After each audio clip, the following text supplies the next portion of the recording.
All right, guys, give me about 2 minutes and then we'll get started.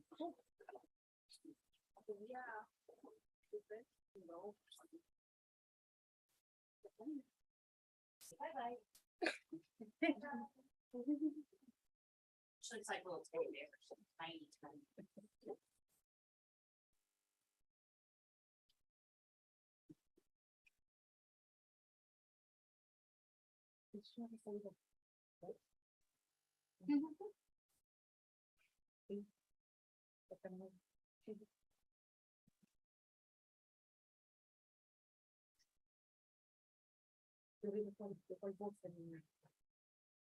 First to the point.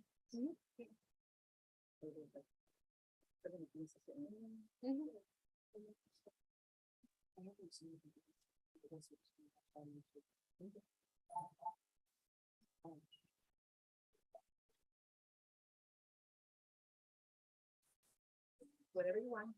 Have a seat anywhere where there's books.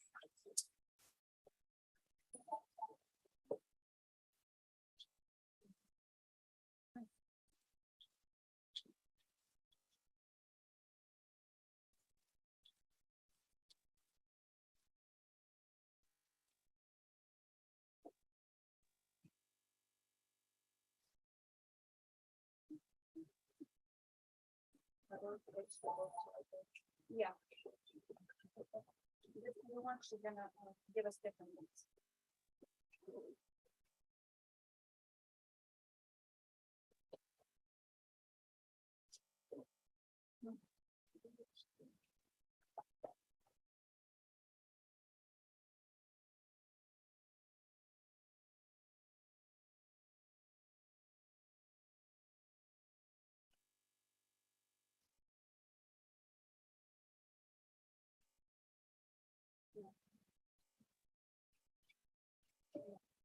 Try to be in the phone.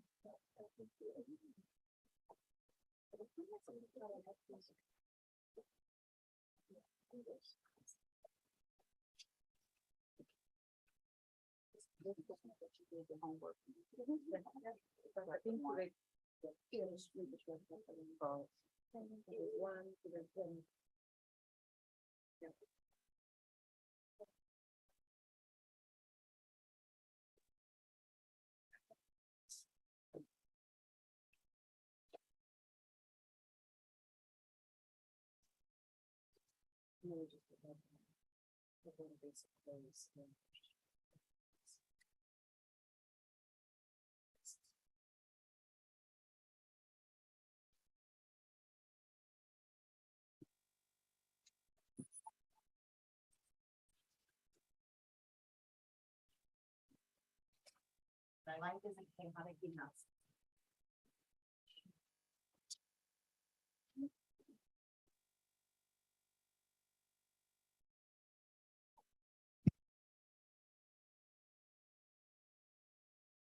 Testing. Okay, looks like we've got sound. All right.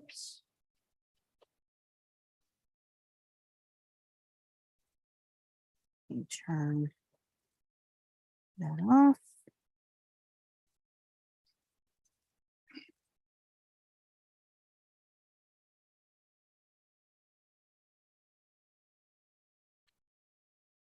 Okay.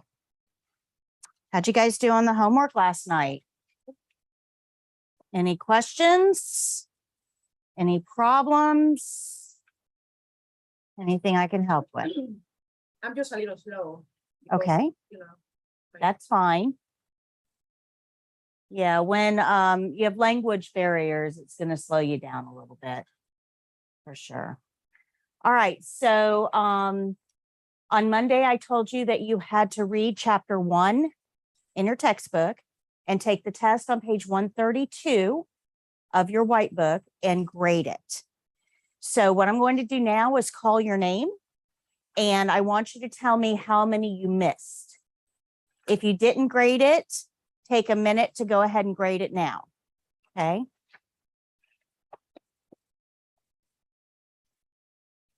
Remember, the answer key is at the very back of the book, the very last page.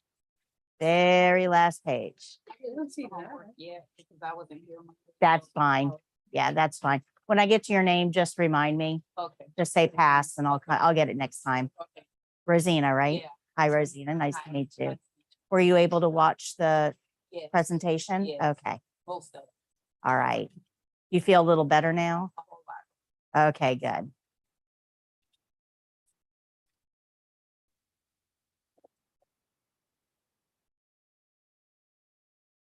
Give you guys just a minute to go ahead and get that graded.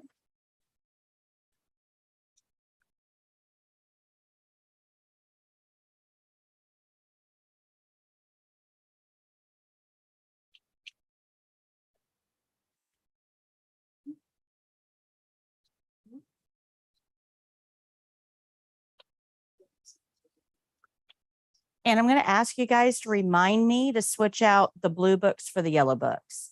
Somebody remind me because I'll get going and it'll be the end of class and I'll totally forget. So somebody remind me. I think I need to change. Yeah, we'll do that toward the end.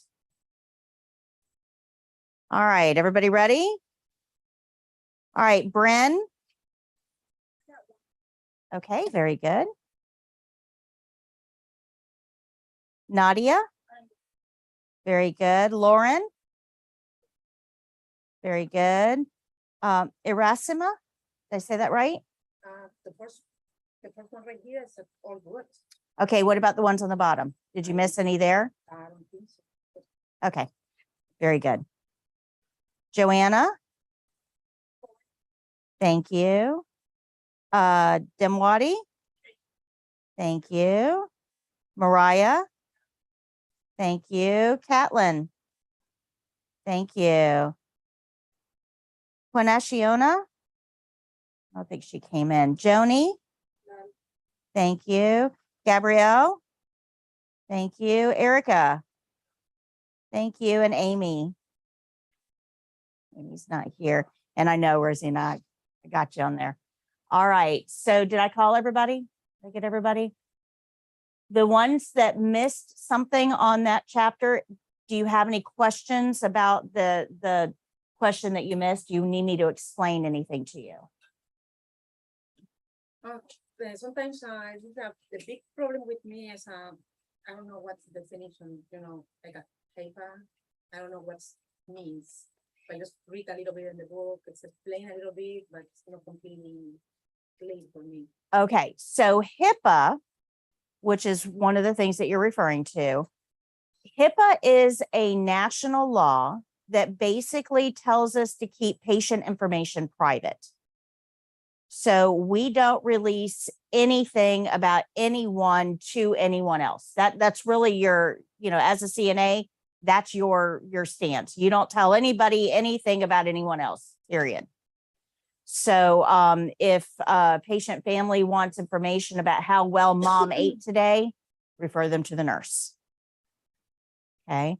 So HIPAA really is designed. See, before HIPAA came along, we'd give anybody information, man. You'd go into the hospital, your neighbor would call up and say, hey, how's my neighbor doing today? And we would tell you. So the problem is that some people are very private, right? If I go into the hospital, I don't want you guys to be able to call up and say, hey, does she have a bowel movement today? You don't need to know that, right? It's not something you need to know. That's kind of private to me. So that's what HIPAA is all about. It's a law that keeps us from giving out information that we really don't have any right to give out. Okay, so that's what HIPAA is. Thank you for explaining. And it's very, very important. I have my sister-in-law. She's like a paralegal or something like that, and she say all the things right here. There's some things like a very specials because the CNAs have a lot responsible for the patients, and they make sure don't leave the patients alone for something reason. Usually when the patients need something else, so something like a very special. Well, remember that the care plan will always tell you what to do with the patient. Care, say right here, they say following the care plan. That's Right. That tells you everything you need to know about that patient. She's playing the only things like that. And I say, usually my instructor yesterday because she visited me yesterday, and she say, please follow all the things. Sometimes she say, oh, usually you know everything. Well, or remember that people- she's going to come at this from a totally different place. She's coming at it from a legal place. So what I'm telling you is specific to CNA, specific to what you're going to be That's why doing. I compare, I say, this thing, she's only explain about CNA or usually the responsibility. Yeah, yeah. Just the best advice I can give you is to basically listen to what I'm saying in here and follow that rather than getting information from outside. Yeah, because right here is another question. I don't understand really what's ombudsman. Okay, your book did talk a little bit about That's ombudsman. okay, yeah, but it's really strange for me. I never listened. All right, so let me explain to you what an ombudsman is because this may be a question that most of you guys have. So when you have a patient that's in a residential setting, a nursing home, an assisted living facility, they're usually not there because they want to be there. Where do you guys want to be to live? Okay. Home. That's your home, right? Got all your stuff in it. It's yours. You get to do what you want in your home. You want to walk around in your, socks and underwear. You have that right to do it because it's in your home, right? So all things being equal, we all want to be at our home. Well, if you are at a point that you can't live safely in your home by yourself anymore, now you either have to bring people in to help you or you have to go to a place like a nursing home or assisted living facility. But these people aren't there because they want to be there. They're there because they can't live independently at home anymore, right? But they don't know you. They have no idea whether you're going to treat them well or not. And the problem is, if you are very mean to them, okay, you do things that injure them, you treat them poorly, you're not listening to them. If they complain, that means that there's a possibility for repercussions. So if you're mean to me and I complain to the nurse, hey, she's mean to me, the nurse is probably going to go to her and say, hey, why are you being mean to her? And now you think she was mean before? She's really going to be mean. So there's going to be a consequence to me complaining. Now, remember, I told you on Monday that these places cost money, between $4,000 and $9,000 a month. So now I have to pay to get crappy care, and I can't complain because if I complain, then somebody's going to take it out on me. Or she's going to go around and tell all of you guys, hey, she's mean. Don't go in there. She'll complain about you. Watch your back. Does that improve my quality of care at all? So that's the problem. When we have somebody that's living in a residential community and they have to rely on strangers to take care of them, then it kind of makes it difficult for them to complain if things aren't going well because of the threat of retaliation. So that's what the ombudsman is all about. So instead of me going to her and saying, hey, why are you being so mean to me? Or going to the nurse and saying she's being mean to me, which can result in retaliation, I would go to the ombudsman, an uninterested third-party volunteer. So they aren't being paid by the facility. They don't care about the staff. They have no vested interest here. Their job is to care about me and my concerns. So I go to the ombudsman. I say, she's being mean to me. They get the information and then they go to the facility and they work on a plan to make sure that I'm getting the care I need. But they're also there to watch and make sure there's no retaliation. So we need that. We need that third person monitor, and that is called an ombudsman. Okay, does that make sense?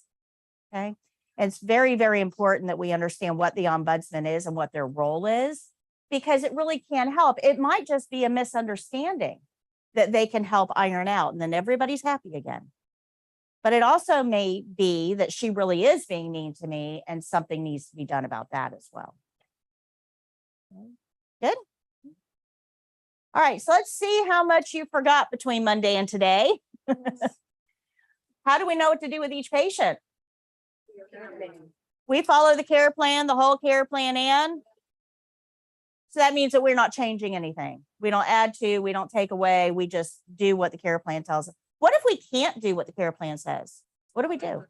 Yeah, we tell the nurse.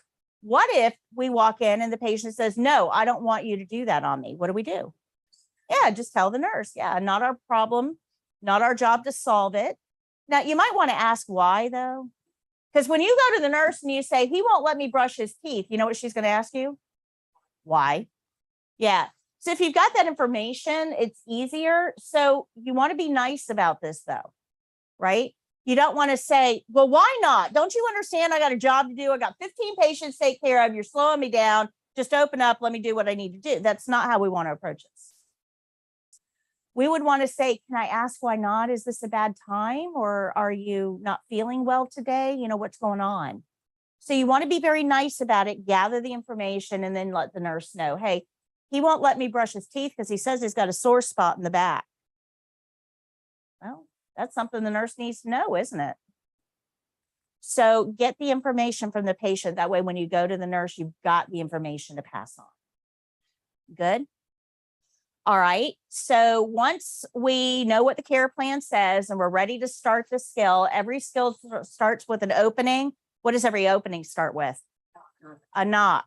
That is non-negotiable. You must knock. It's on the checklist. Have to knock.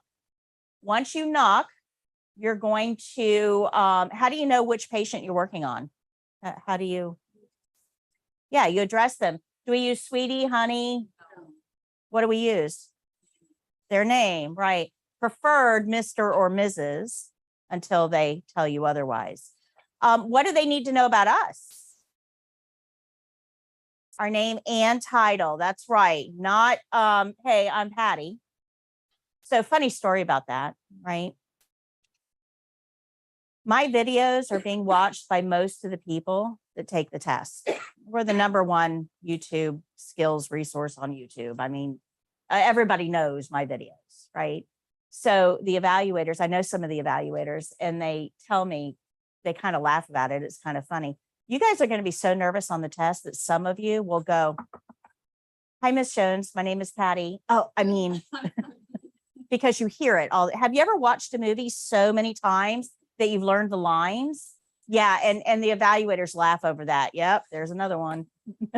Everybody out there, all CNAs are now Patti. So it's kind of funny. Make sure that when you're practicing, and make sure, don't just watch my videos. You need to practice it so that you're putting your name in there too. And it does kind of tell them which ones have actually practiced and which ones have just watched the videos. Okay. So make sure you're practicing. That way your name goes in there. I show you my practice in the hospital. Okay, I knock the door and say, hi, I can come in. And they say, come in. And I say, hi, good morning. My name is Irasema. I'm your housekeeping today. Very I good. need something before I start cleaning. And they say, you know, you're gonna need some water or something like that, because we do other things like that. Very good. And you say, well, yeah, just let me wash my hands, and I go take them the things you need. Good. Very Wash my good. hands right there, and Great opportunity to practice. Great. Very good. Okay, so we have introduced ourselves by name and title. And then what do we need to tell them? What do we need to tell them?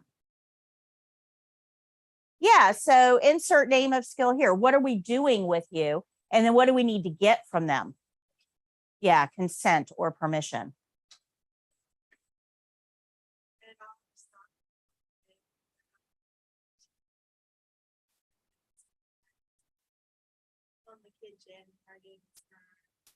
Very good. Very good. That's a great way to approach it, because you're right. You have no idea what's going on in the room. So great approach. Very good. All right. So once we've done all of that, so knock, knock, knock. Hi, Miss Jones. My name is Patti. I'm your CNA. Today I'm here to whatever. Is that okay? We got all that out of the way. What are we going to do next? We're getting ready to do our skill, which means the patient's going to require some privacy. So what are we going to do? We're going to close that curtain. But is that curtain clean? no. So what do we need to do next? Yeah. So anytime you touch a curtain, what are you going to do? Okay. Those two things should be tied in your brain together. Absolutely. And then once you have clean hands, then you can go get your clean supplies. But talking about clean hands, do you have to wet your hands before you put soap on? Yes.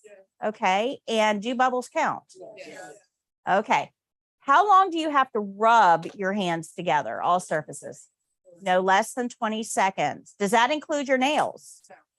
No, it doesn't. So 20 seconds of rubbing and then your nails. So keep that in mind. It's 20 seconds of just rubbing, then move to your nails. How do you turn the faucet off? With your bare hands? Paper towel. Yeah, clean, dry paper towel, not the one you dried your hands off with. It's got to be a clean, dry one. Good. All right. Now, every skill starts the same way with the opening, and every skill ends the same way with the closing. Closing is a little more complex. There's a whole lot more steps involved, but there's 6 main categories, 6 main C's. Anybody remember what any of the first 4 are? Because we don't care about the order of the first 4. Can anybody tell me what one of those is? Comfortable. They need to hear that word. Yep. And not just physical, but emotional comfort. Call light. All right. That's number 2. What else? Clean environment. Yeah. We got pick up. Make sure everything is nice and neat. And then we're going to open that curtain. Yeah. So those 4 things are going to get done. Doesn't matter what order you do them in. Nobody cares. Just get them all done. And then you're going to go clean your hands. Because remember cooties, right? Got to get all those patient cooties off. So we're going to go clean our hands. Should we come back and do something with the patient after we've cleaned our hands? Okay, we're going to chart if necessary. But there's a checkpoint that says end skill with clean hands. So what do we have to do after we chart? Wash our hands again. Wow, that's a lot of hand washing. Yeah, invest in lotion, guys. You're going to need it. All right, so good. You guys remembered everything that we went over on Monday. Remember, for the test, you're being graded on the 3 skills that are on the care plan, plus hand washing and indirect care. Can anybody tell me what indirect care is? Yeah, attitude. Attitude is everything. Absolutely. How are you treating that patient? So we're going to look at things like eye contact, facial expression, rate of speech. Are you facing the patient? How are you walking? That even counts. You don't want to be all slumped over, sliding your feet across the floor. We want to walk with some pride. So this leads me to a conversation that I have quite often. I do a live YouTube show every Thursday at 3. I always give a lesson at the beginning, and then I answer questions from the audience about CNA training and testing and workplace and all that kind of stuff. Well, this comes up quite a bit.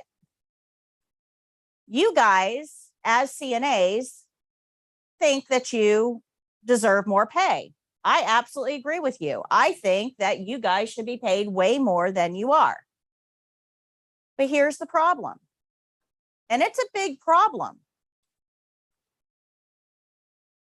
If you want to be paid professional wages, you have to act professional.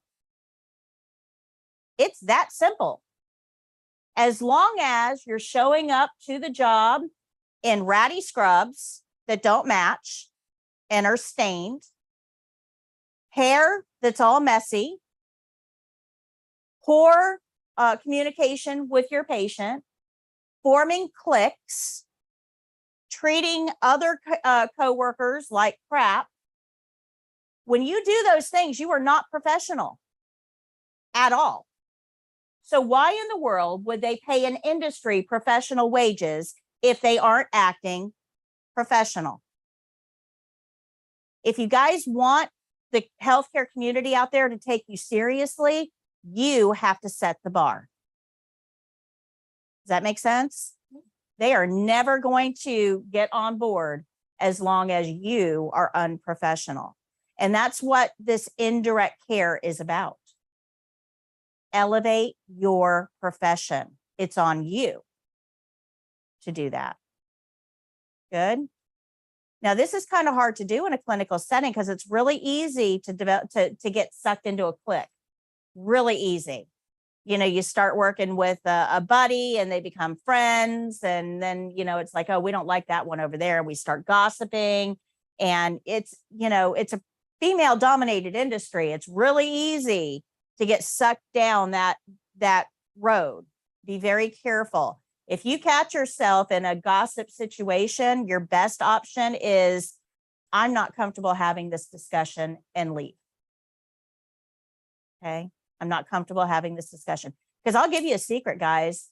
If somebody is talking bad about somebody else, they're talking bad about you as well. That's a character issue. That is a character issue. So remember, that applies to you too. If you're talking bad about somebody else, that means you're talking bad about everybody. Does that make sense? Be careful. So that's my little public service announcement. If you guys want to be paid professional wages, you've got to start acting professional as a community, not just one or two people here and there. We got some awesome CNAs out there, absolutely incredible CNAs out there. But the problem is the action of the not so incredible ones are overshadowing the incredible ones. So we've got to do something about that. Good. Questions? All right. So today we're going to do a whole nother, actually, we're going to go through four more principles today. We got a lot of work to do today. So we're going to start with glove rules.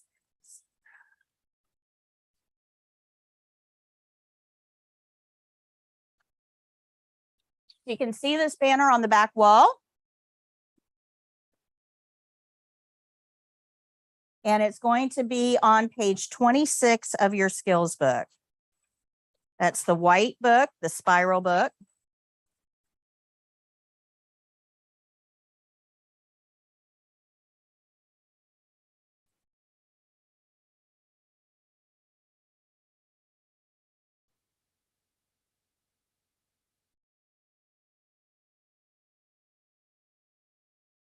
Okay, hello YouTube world. I forgot to greet you. Sorry about that.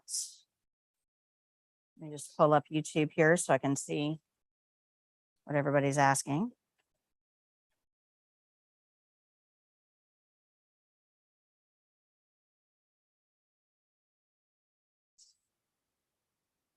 Okay, good morning, guys. Oh, very good, Amy. Welcome. I'm glad you were able to join virtually. So welcome. All right.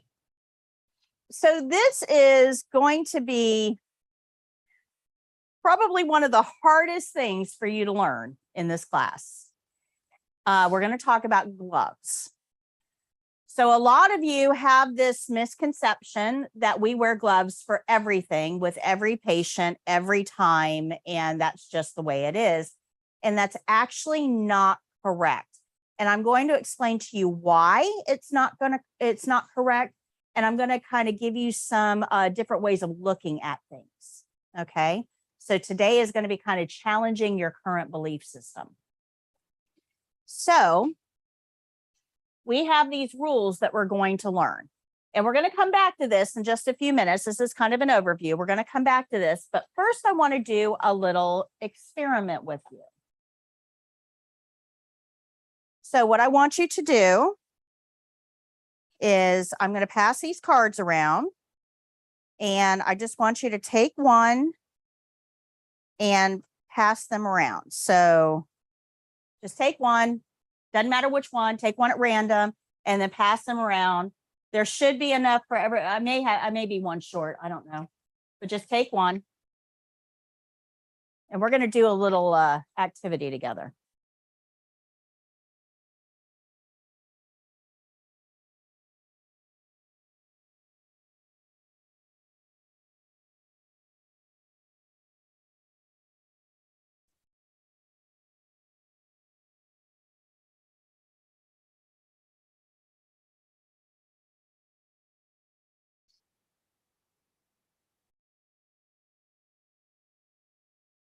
Okay. So again, this is going to be on page 26 and 27. You don't need to take notes. I've done all that for you. But in order to understand gloves, did everybody get one? You didn't get one, did you? Oh, you got one. Okay, good. Awesome. Yay. All right. So in order to understand gloves, we kind of have to think, why are we even wearing them? Why are we wearing gloves? And the best way for me to explain this is to look at a different industry that wears gloves. Okay, we're going to talk about sandwiches, right? Food service. They wear gloves when they're making your food, and we're happy with that, right? We don't want them touching our food. We don't know where their hands have been. That's just gross, right?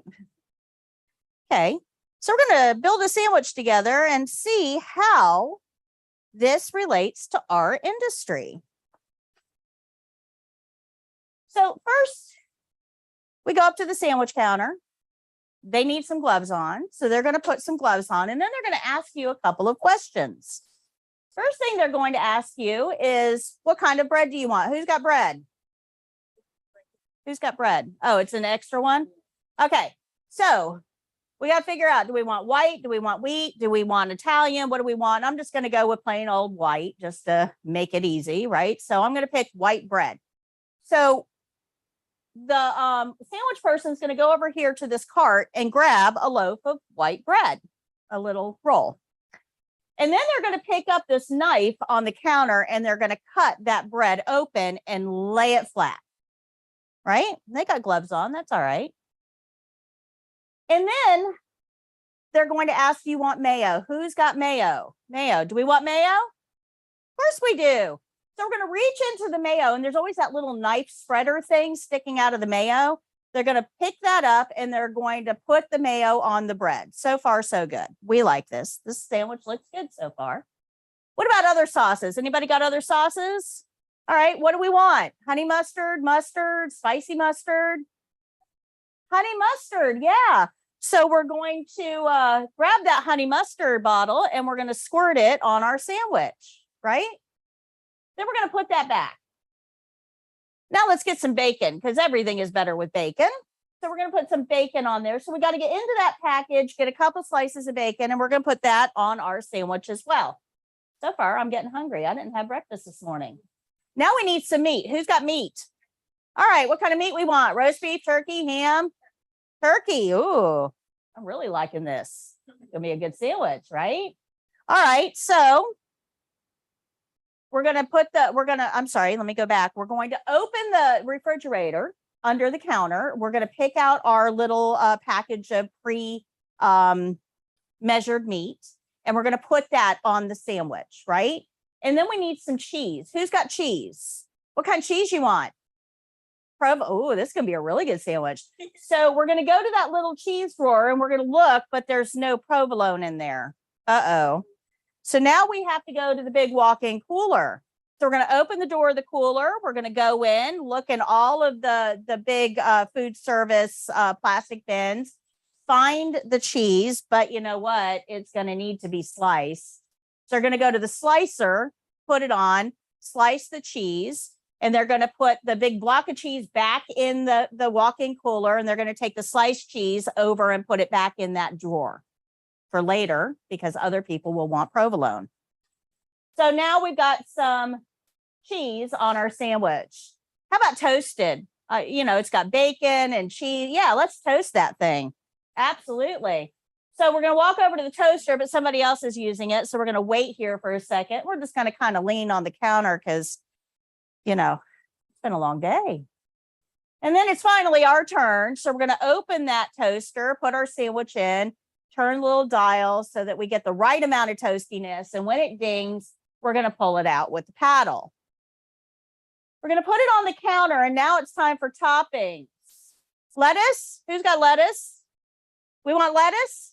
So we're going to reach our hand in there, grab a big bunch of lettuce, and we're going to spread that out on the sandwich. What comes after lettuce, do you think? Tomato, absolutely. Who's got tomato? Do we want tomato? No tomato. Okay, what about pickles? Who's got pickles? Pickles? Garlic pickles.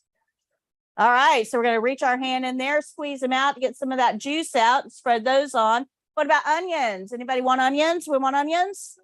No onions. Green peppers? No green peppers. Black olives. Black olives. So I'm going to reach in those black olives and sprinkle those on as well. What about oil and vinegar? I don't like it. No oil and vinegar, salt and pepper. Yep. So I'm going to pick up that salt and pepper shaker and put that on that sandwich. And then I'm going to fold that sandwich over. I'm going to take that knife again, you know, the one that we used to cut the bread earlier, shove it in there so I can fold that sucker over because it's heavy. It's big and thick now. And I'm going to put that knife back on the counter. And then I'm going to grab a wrapper and wrap it up and put it in the bag. And then we're either going to hand it to you, but wait, it's got to have a sticker, doesn't it?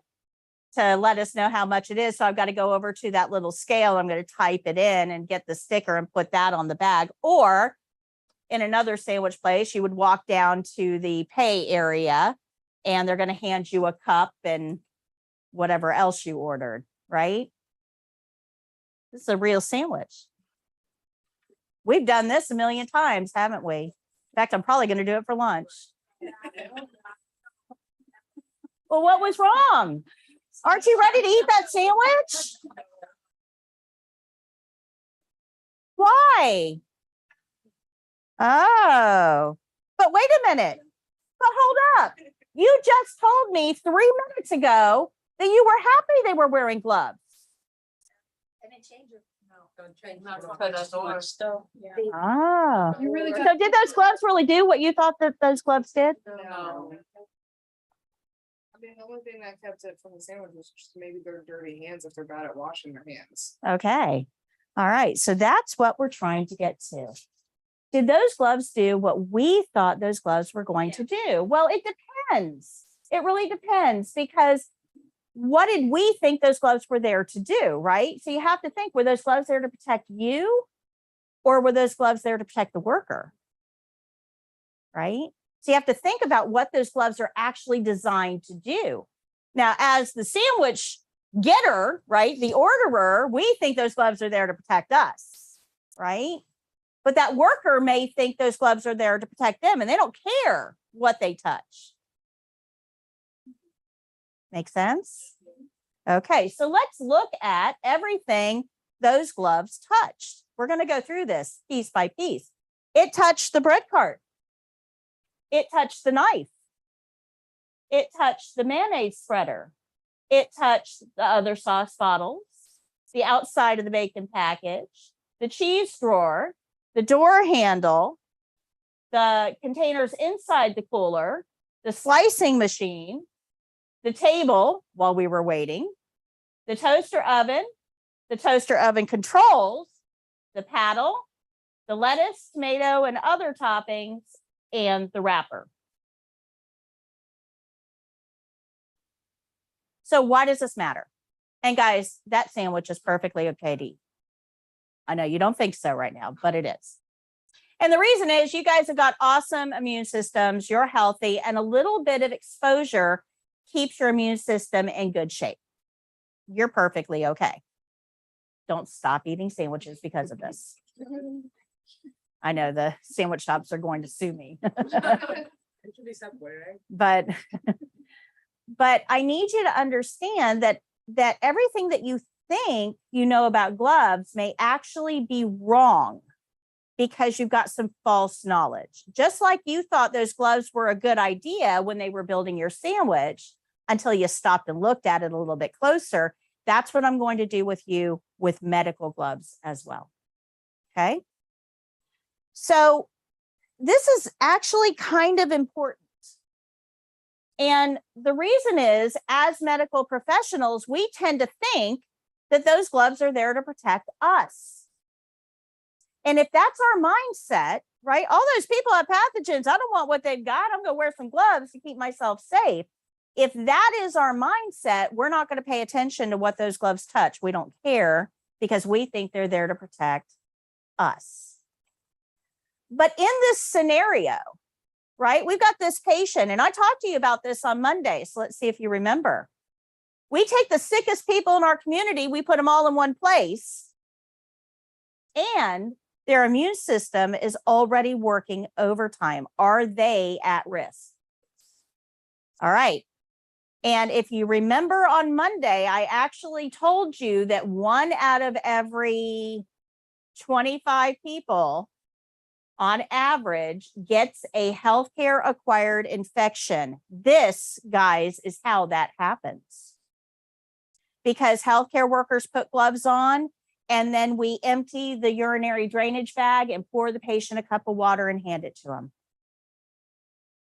Or we do help a nurse with wound care, get all of those used bandages up, throw them in the trash can, and then hand her the new bandage material. Right? We don't pay attention to what we touch when we wear gloves because it's routine. We're thinking about the wrong thing here. We're thinking about protecting ourselves, not our patients, when in reality, they're the ones that need protected because their immune system is already working overtime. Does that make sense? Did I turn that off? Their immune system is already working overtime. So we have to keep that in mind when we're working with patients. If we just wear gloves all the time, we really stop paying attention to what we touch, just like the sandwich people did. Now, if I showed that presentation to the sandwich people, they would all go, oh my gosh, I never thought about it. I didn't realize it. Because they're not thinking about it either. The rule is you wear gloves, you make a sandwich, they wear gloves and make a sandwich. They don't think beyond that. And healthcare does that too. We got to be a little smarter than that, especially when we have pathogens in the area. Does that make sense? But this is kind of the where this goes off the rails. Those gloves are not doing what you think they're doing when you're wearing them for you. They're not. So we tend to think of gloves as this magic suit of armor that's going to protect us from anything that we come into contact with. And that actually can't be further from the truth.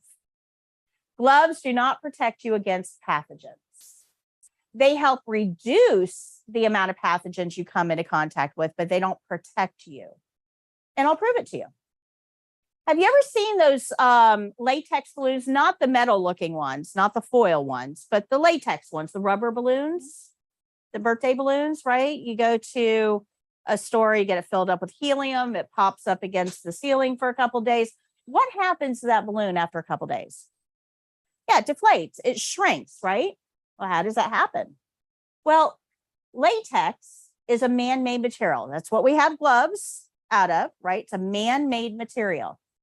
All man-made materials have holes in them. If you held your scrub shop up to the light, you'll actually see little tiny holes. Now, they're not big enough to matter. They're tiny. It's the weave. Well, latex also has little itty bitty teeny tiny holes. And when you inflate that balloon with helium, what do you think happens to those holes? Yeah, they get stretched. So over time, those helium molecules inside that balloon are able to wiggle their way out. Just wiggles out. And that's how the balloon shrinks. It actually shrinks through the fabric of the latex. So that tells us right away that our gloves have holes. Now, if helium, which is a small molecule, can get out, viruses, which are 10,000 times smaller, can certainly get in. Those gloves are not a magic suit of armor. Now, if you've ever worn gloves, anybody wear latex gloves to clean or for anything, right? If you've ever worn gloves, what do they make your hands do? Sweat, because they trap in body heat. So now underneath our glove, we have warm, dark, moist. Have we heard that before somewhere? That is the ideal pathogen breeding ground. So when you wear gloves, you're creating an ideal breeding ground underneath the glove. And we know that pathogens are going to get through. And when they get through, man, it's nirvana. Now, you need to understand that pathogens don't need little boy bacteria, little girl bacteria to have baby bacteria. It doesn't work like that. Pathogens need the right environment. And then they just zip themselves in half and now there's two. Man, that would make life so much easier, right? You didn't have to go through 9 months of pregnancy and labor and all that. You could just like, zip, now I'm two.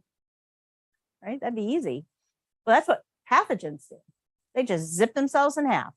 And now there's 2. So when you wear gloves routinely all the time, we need to understand that they're not protecting you 100%, and whatever pathogens got through have multiplied. Now, the real danger with gloves is that we put them on and we think, okay, I'm covered now. And at the end of the skill, we take them off and we don't wash our hands, because why would we? The gloves were there to prevent any contamination. And then we go to the next patient. What do you think that does?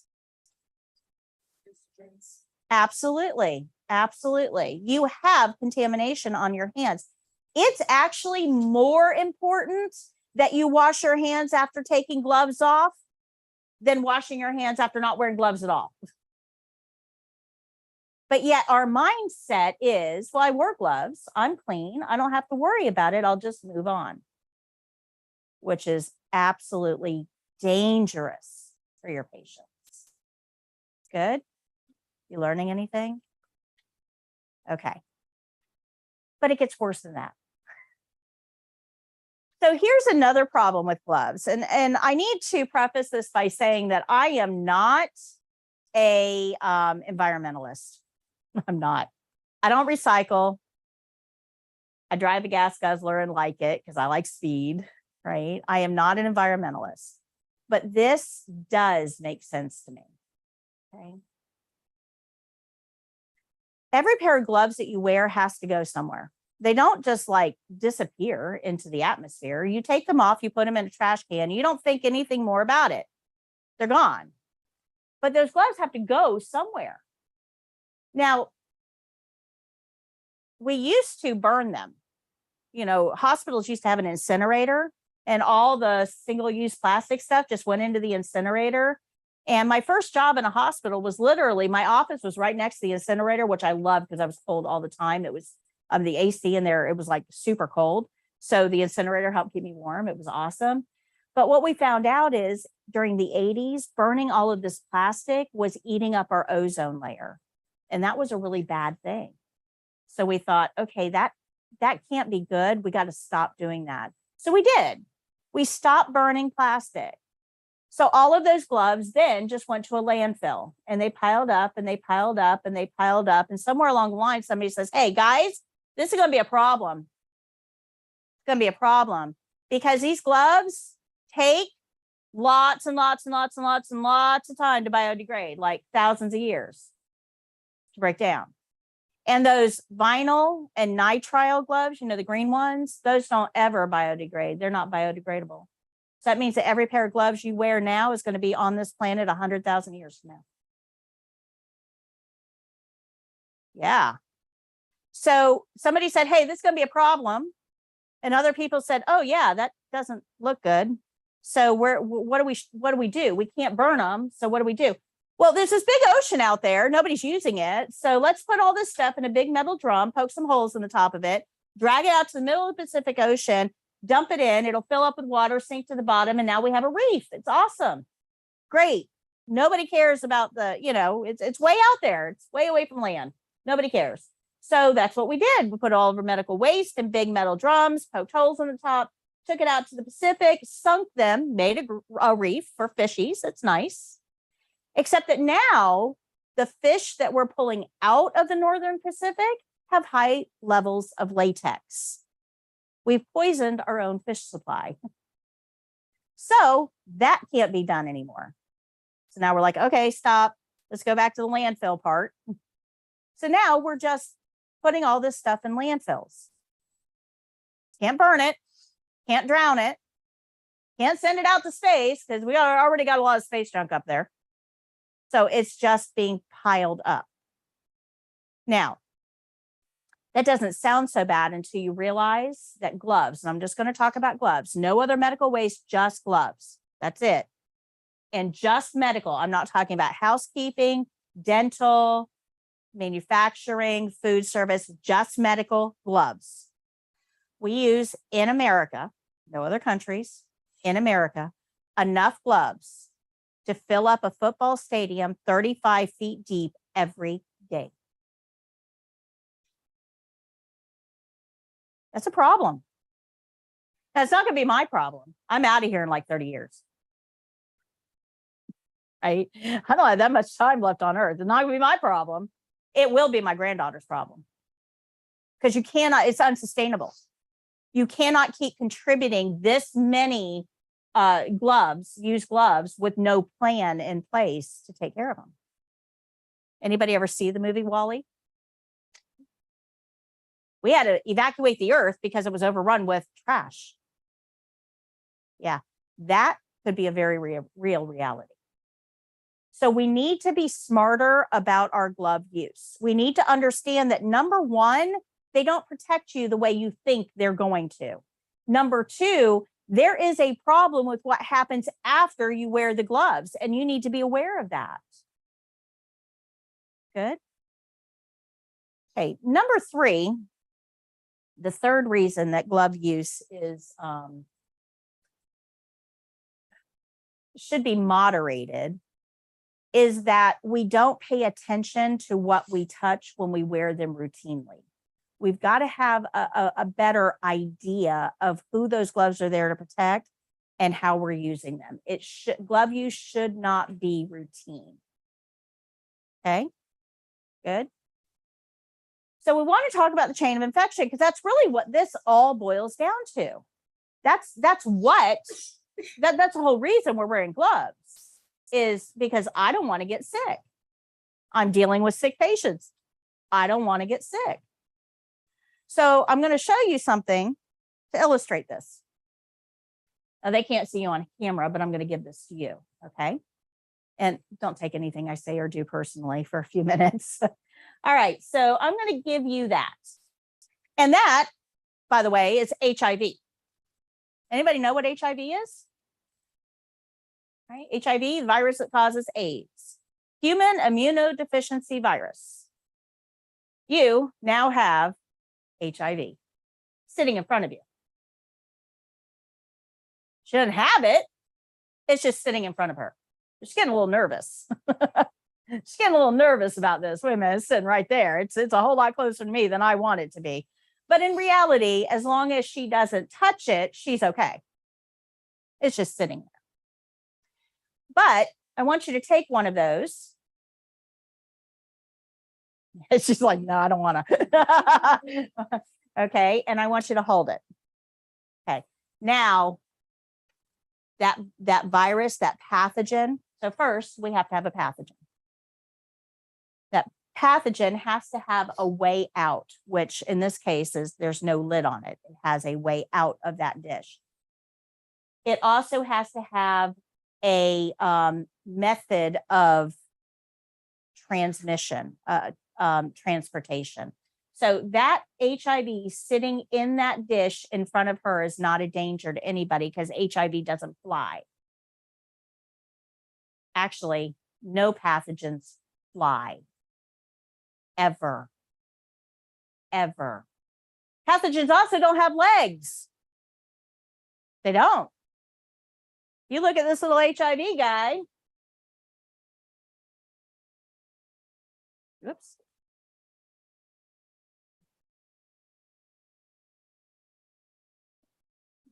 Look at that little HIV guy. There's no wings. There's no legs.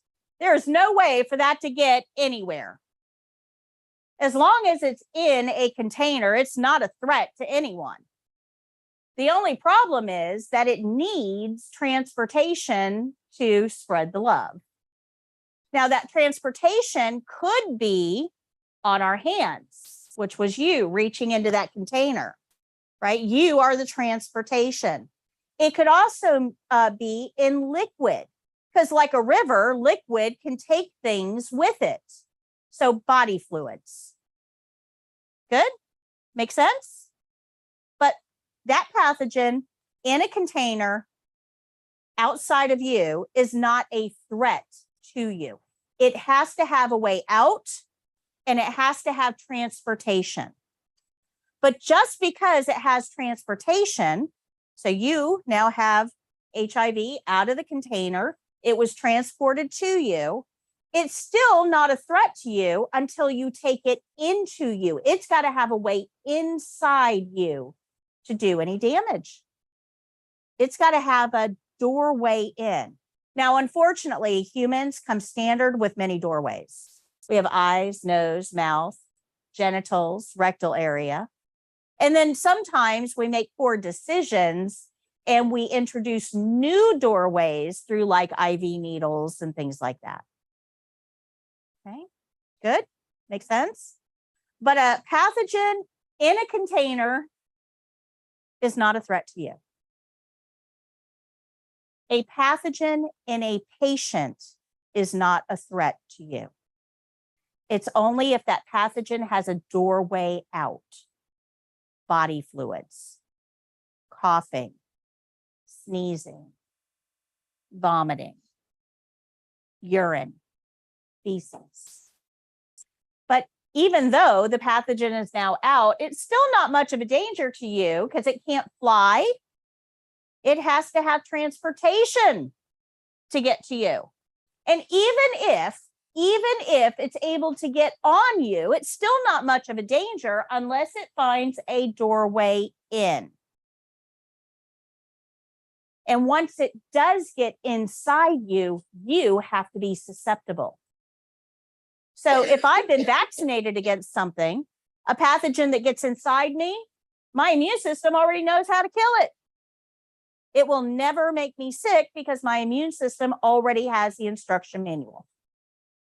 I have to be susceptible. So there's a lot of places that we can intervene in this cycle, right? No pathogen, no problem. That's where we want to get, right? We want to get rid of as many pathogens as possible. No pathogen, no problem. But if we can't get rid of all the pathogens, and that's really kind of an unrealistic goal, we're not going to be able to get rid of all pathogens. So then we have to kind of look at, okay, we know we have pathogens. We know that they do live in people. But what we want to try to do is limit their ability to get out of it. We can't fix this. Maybe we can treat it. Maybe we can give them some medication to try to take care of it. But as long as the pathogen stays in the patient, it's not much of an issue. It's only when that pathogen can get out that we really get kind of upset.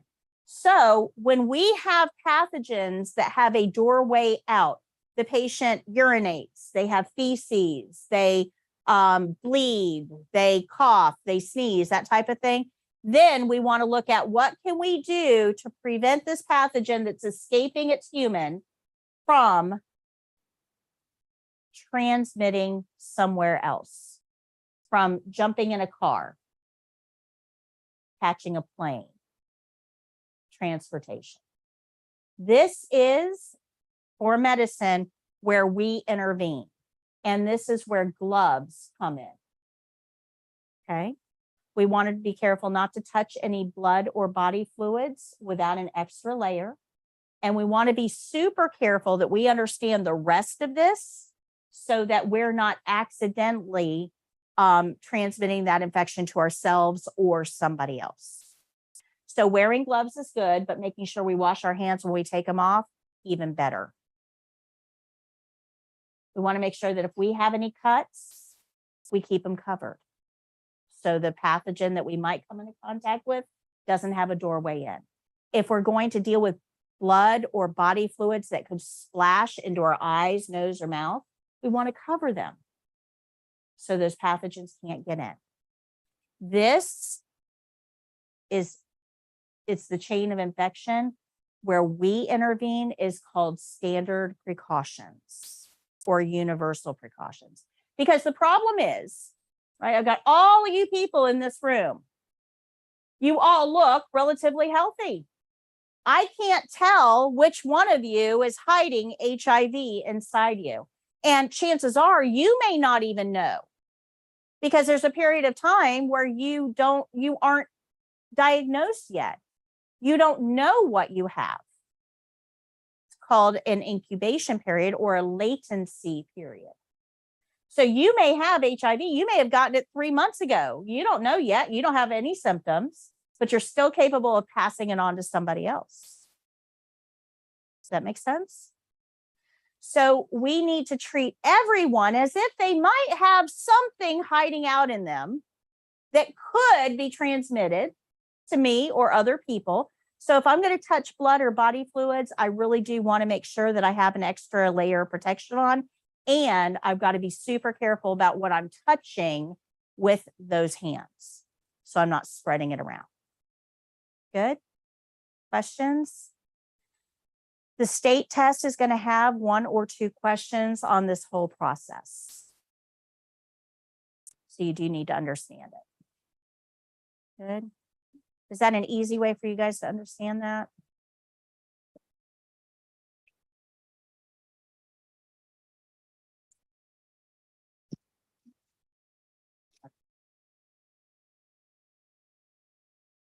All right, so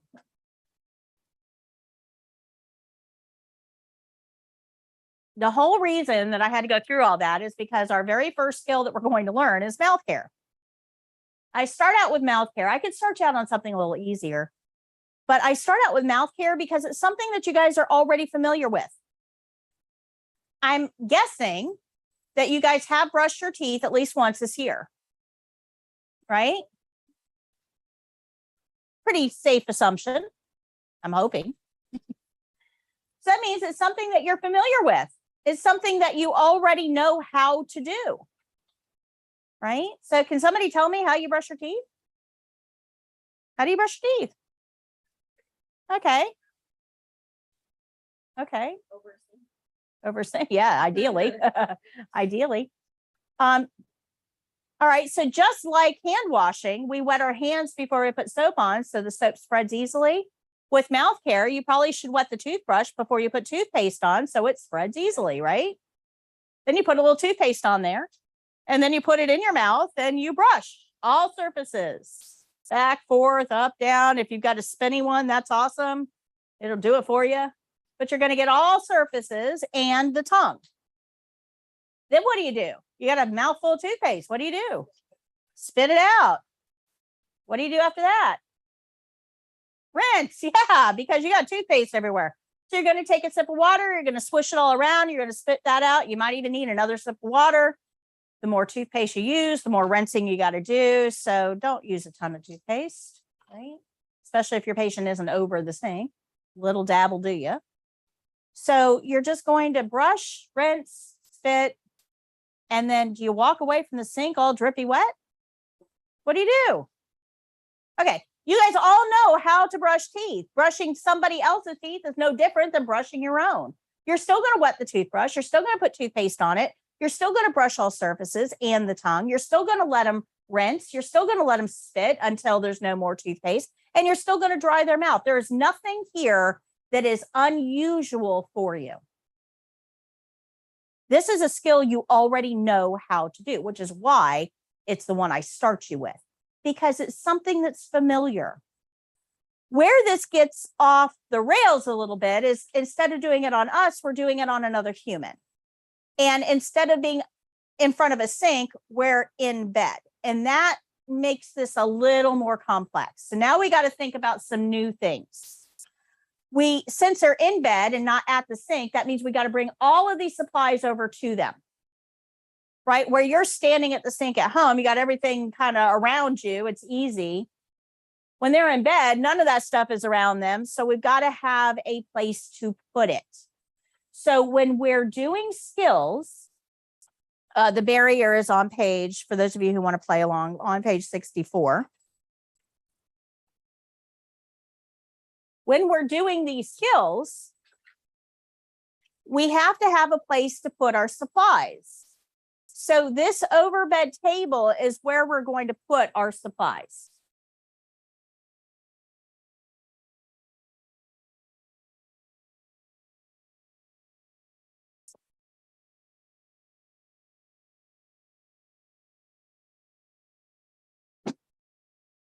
Okay, Erica.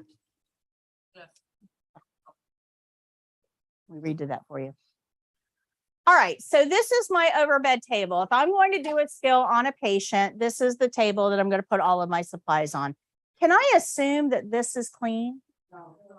No, patients put all kinds of stuff on here. Chapstick, phones, phone chargers, crossword puzzle books, sometimes urine containers, food trays, all kinds of stuff goes on here. I can't assume that this is clean, but I need a clean place to put my supplies. So that means that I've got to somehow magically turn this surface into a clean place. Now, yeah, I probably could grab a wipe and wipe it down, but that's not always practical and it's not always effective. So we want to kind of think a little bit beyond that. And in order to create a clean surface, the very best option is to use a barrier. So something waterproof and absorbent, ideally, that would separate this surface from my clean supplies. Now, anything can be a barrier. You could use a pillowcase, you could use a washcloth, a towel, you could even use paper towels as a barrier. But for the test, we're going to use something very specific. We're going to use, actually, hold on a minute, because I need to turn the camera.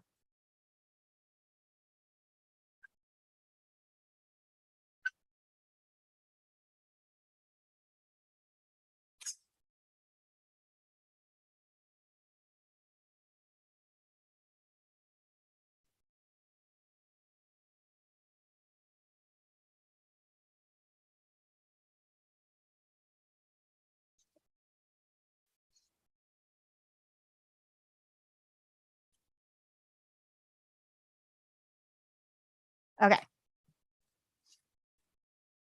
So in order to understand this, let me bring this table over here so I can do this all at once. So in order to understand this,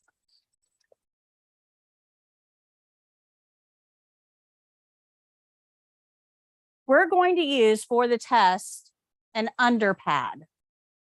This is a disposable underpad. They come in all different colors. Some of you will know them as puppy pads, right? But they're disposable underpads. They're waterproof and absorbent. When we use this, when we put it on the table, we want to put it so the absorbent side is facing up and the waterproof side is facing down. Okay. The technical term for this thing is a disposable underpad, but that's a lot of syllables. It's way easier to call them chucks because this is the type of underpad, it's disposable, that you chuck when you're done with it. That's how it got its name. Okay. So it's different than a washable underpad. This one is a washable underpad. But again, a lot of syllables, right? So instead of calling these washable underpads, we call them bed pads. So bed pad, chucks, washable underpad, disposable underpad. Good? Questions?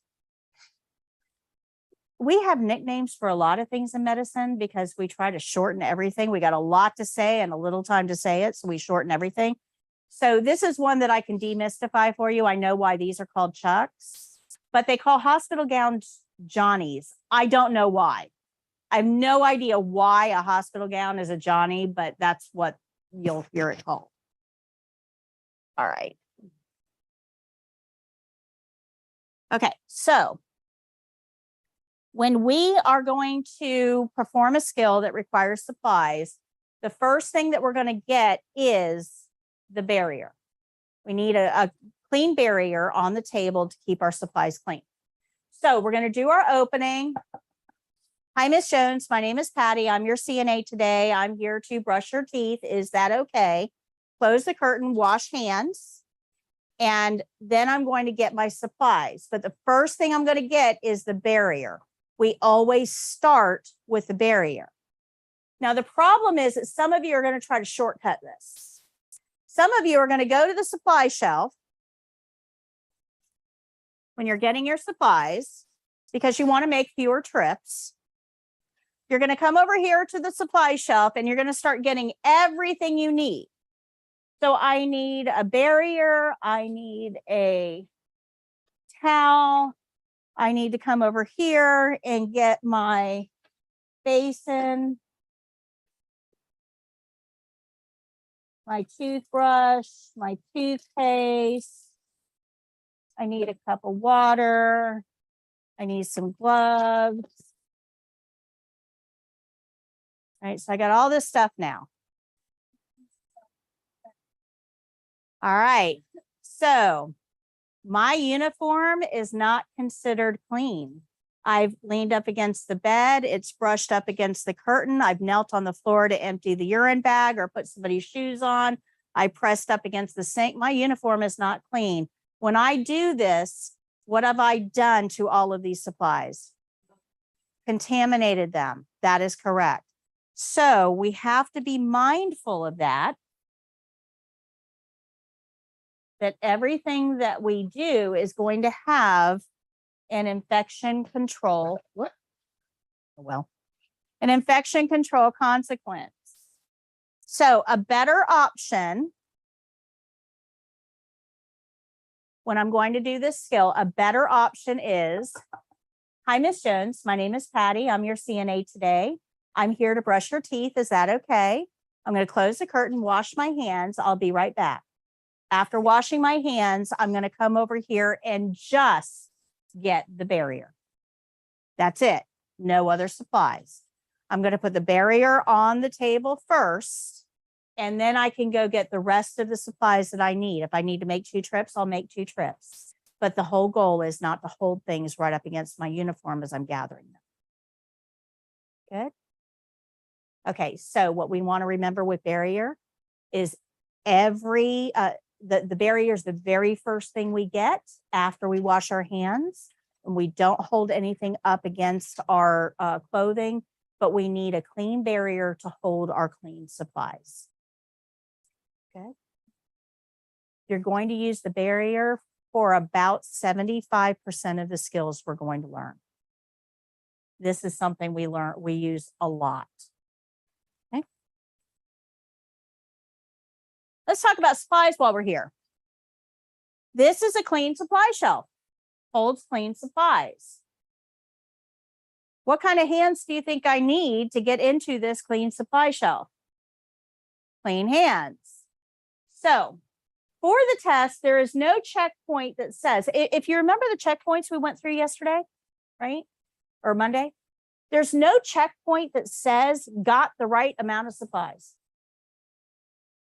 No checkpoint that said that. You're not graded on getting the right amount of supplies. Not a checkpoint.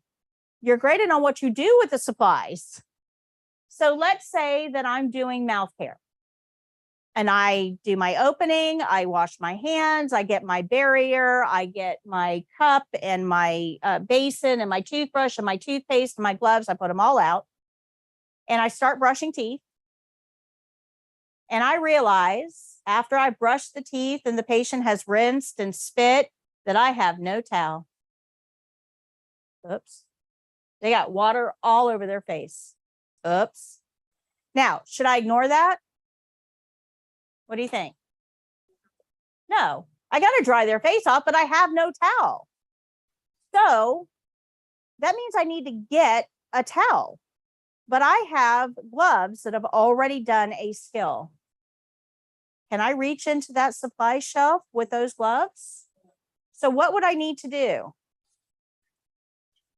Oh, there it is. Take your gloves off and wash your hands. Because remember, there is a pathogen transfer. So we would have to take our gloves off, wash our hands, get a new set of gloves on to dry the face. Good? Does that make sense why? Another thing about supplies is that take what you need, but use what you take. So if I go in, if I'm doing a washing skill, hand and nail care, I only need 2 washcloths, but I go in and I take 5 because I'm not sure. I grab 5 washcloths and I only use 2. So I got 3 left. If I've got extra supplies that I didn't use, do you think they can go back in the clean supply cabinet?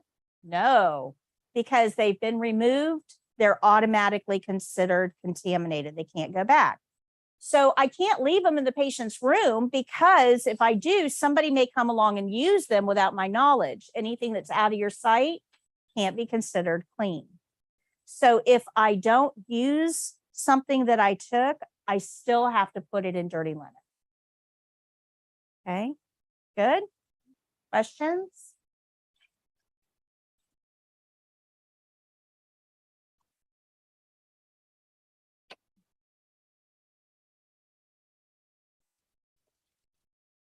Okay, oops.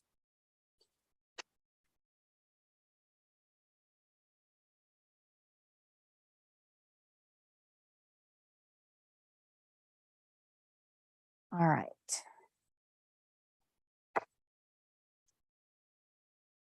Do I have anybody in here with a latex allergy? Anybody with latex allergy? Okay.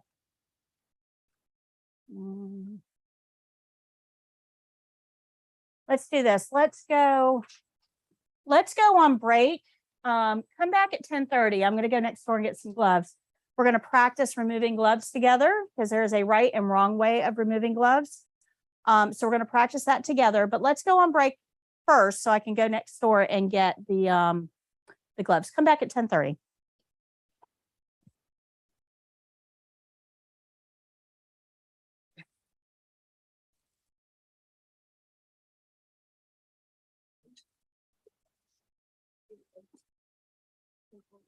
Oh, I'm sorry.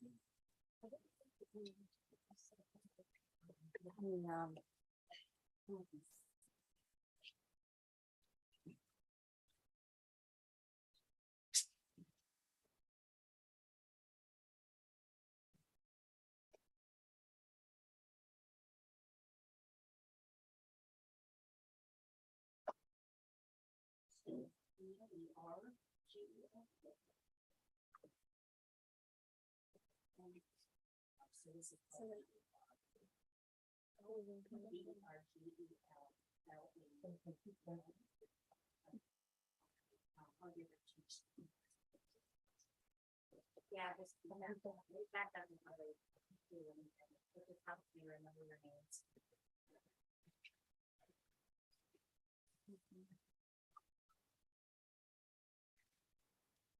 I don't know.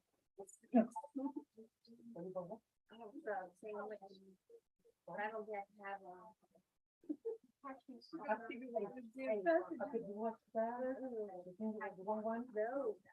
Not home. No, for that. All the things that come kicking their butt. Sometimes you go and do order online or something like that. You think they follow? No, one said I want to guys the opportunity. And I don't even think about it.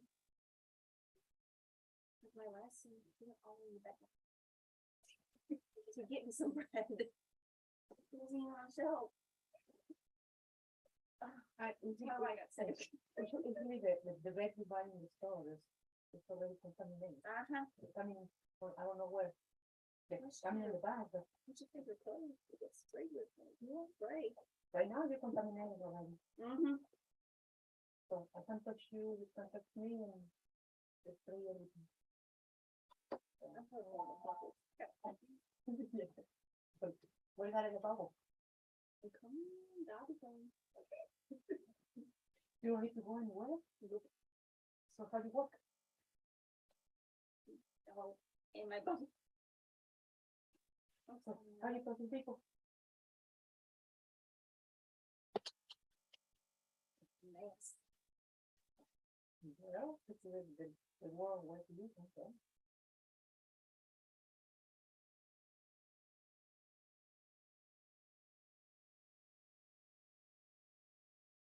If I don't get it, it's so you better. Y'all want some? Dude, does anyone see me sits on me and get each other? Or like throw me their poop or something? Yeah, I'm telling you right now. There is patients that are mean. Oh yeah. I'm not gonna sit on. The dementia ones, I think they were good ones. You wanna know something? Transfusion is the number one What is it? transfusion. Yeah. There's the number one, you got HIV, hepatitis, and all the things. Yeah, my dad's girlfriend works in the infusion center. And some people say, why do you want a transfusion? You're thinking all this. HIV. You get in somebody's blood, and you don't know, sometimes, they taking, the long time for just checking if somebody's sick in the blood. So you can't believe you have in the blood, somebody else's blood.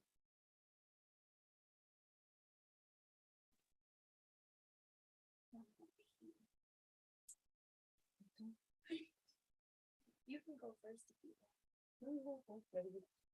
Cup more, and very good.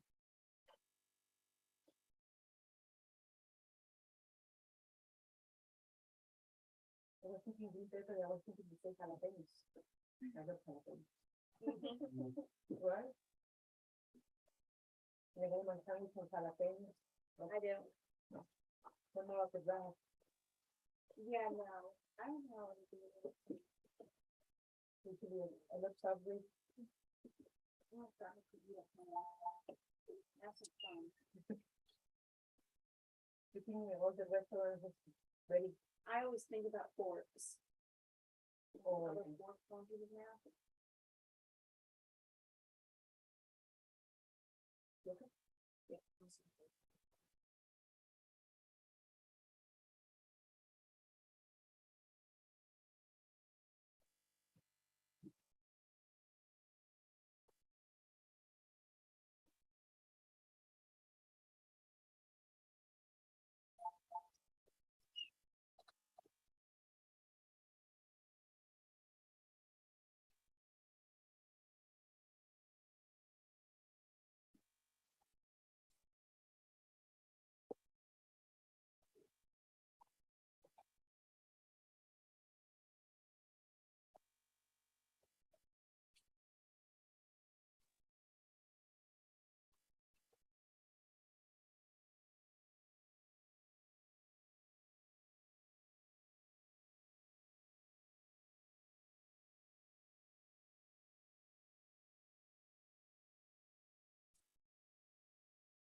All right.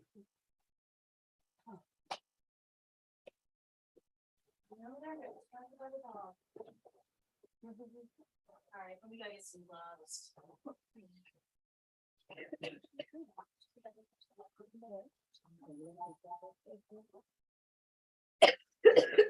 Hey, ma'am, I see your book is not all full, right? Which one? Oh, this is more one.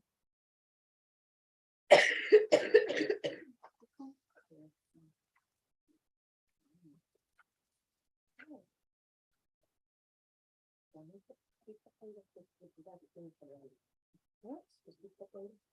Cheap potatoes is bad? The varieties, other expensive potatoes? No, cheap. Oh, potatoes. Oh, yeah, no, that, yeah. Oh, it's a cheap potato for that. I don't, I think aren't all potatoes cheap? Cheap, no.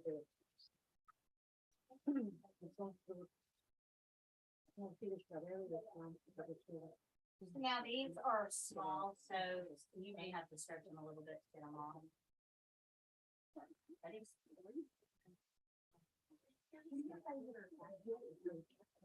Just because I can't really see her little bubble and I can't see if she has any questions. I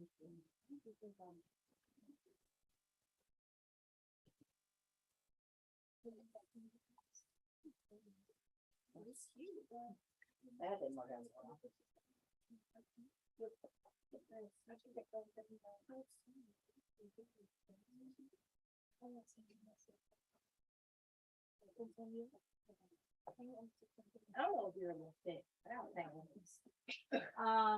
Here, I got, here.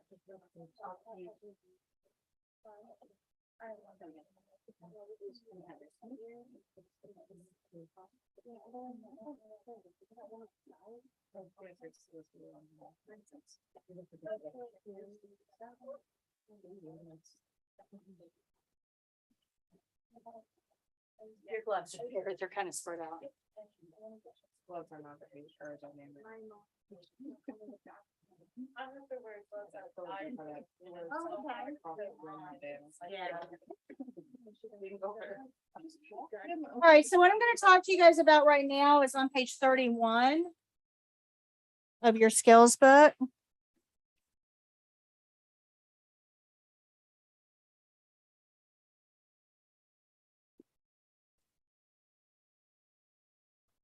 All right, go ahead and put your gloves on.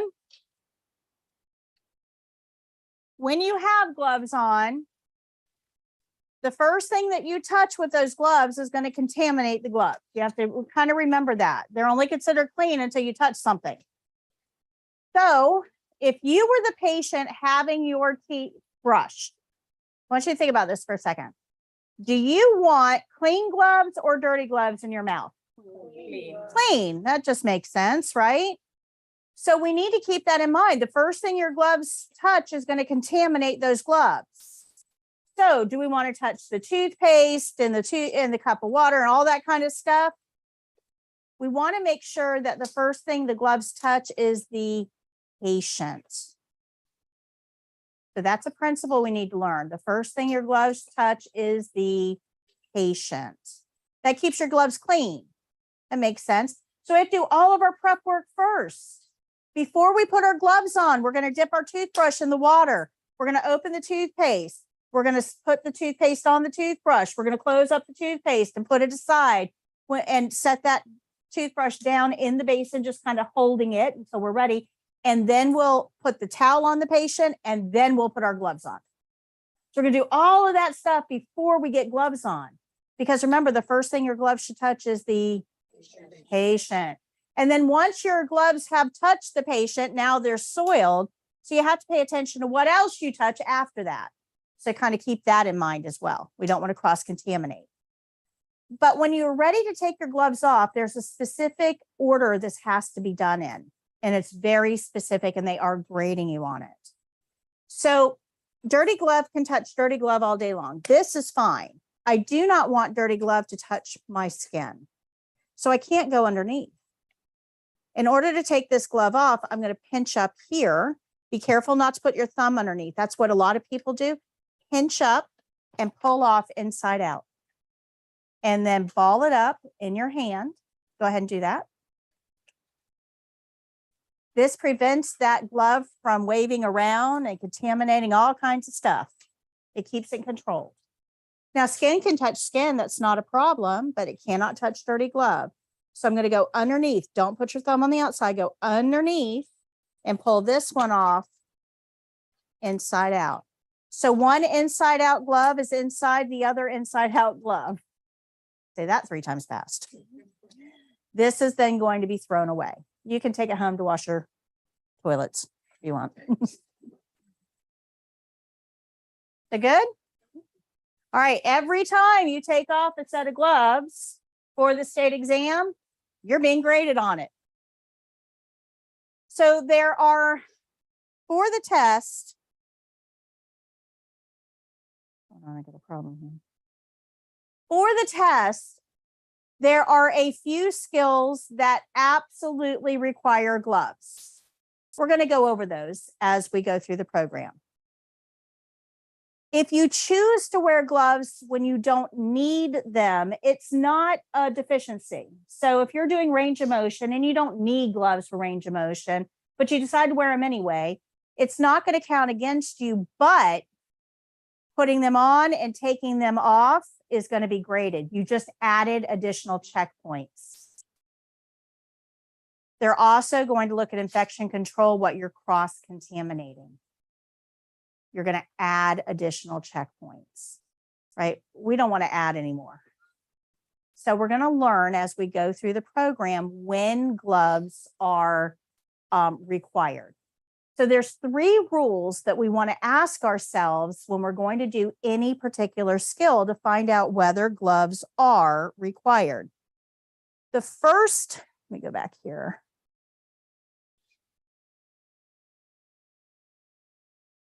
Okay. The first thing that we're going to ask, so if I'm going to do any skill, pick a skill, I don't care which skill, just pick a skill. If I'm going to do a skill, the first thing I'm going to ask myself is when I'm doing the skill on this patient, is it possible I could come in contact with body fluids? If the answer is yes, I need gloves. If the answer is maybe, I need gloves. If the answer is no, I'm not going to come into contact with body fluids, then I'm going to go on to question 2. Question 2 is it possible when I'm doing the skill on this patient, is it possible that I'm going to come into contact with personal skin? This would be something normally covered by a bathing suit. So breast area on females, genital area on both sexes. If I'm going anywhere near personal skin, I need gloves on, right? An extra layer kind of makes it a little bit less personal. There's also body fluids, right? So as long as I'm not in anybody's personal space, I would move on to question number 3. Question number 3 is when I'm doing the skill on this patient, is it possible I could come into contact with non-intact skin? So this is rashes, wounds, incisions, body openings, sores. If the answer is yes, I need gloves. If the answer is maybe, I need gloves. If the answer is no, then I don't need gloves. So this really quickly, as I'm going through this, body fluids, personal skin, non-intact skin.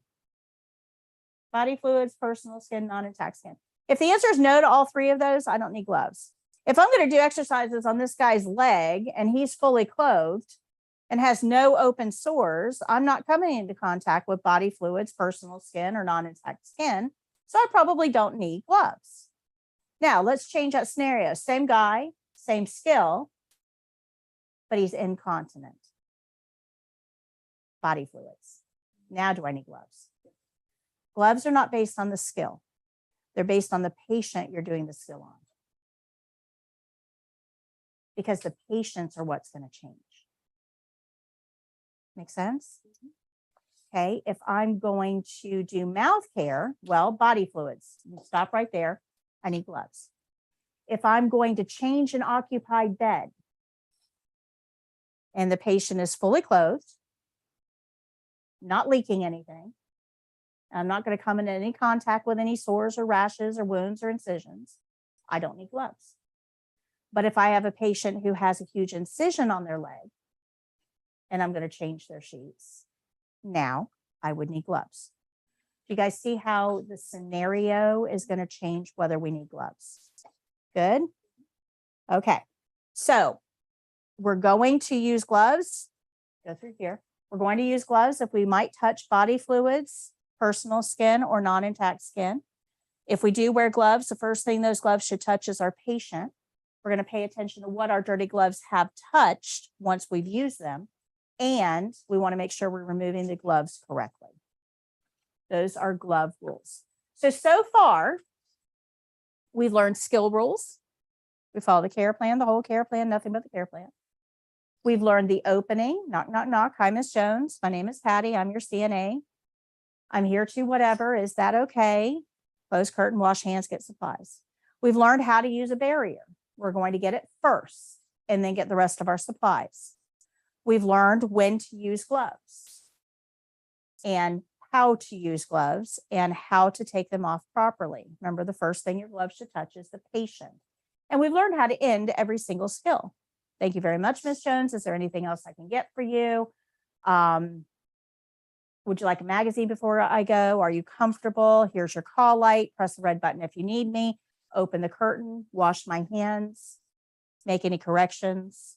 If I'm going to document then and wash my hands again and end the skill. So what if, like, I've seen the CNA do the hand sanitizer. Is that better? Okay, so let me talk to you about hand sanitizers. Hand sanitizers are actually a good idea. And the reason is that there are some pathogens that have such a hard shell on them, for lack of a better term, okay, that soap and water doesn't really penetrate, okay? So the alcohol-based hand sanitizer does a better job at getting inside the membrane to take care of the pathogen. So alcohol-based hand sanitizers are not bad things. They're actually pretty good in a clinical setting. The problem, because there's always a problem, isn't there?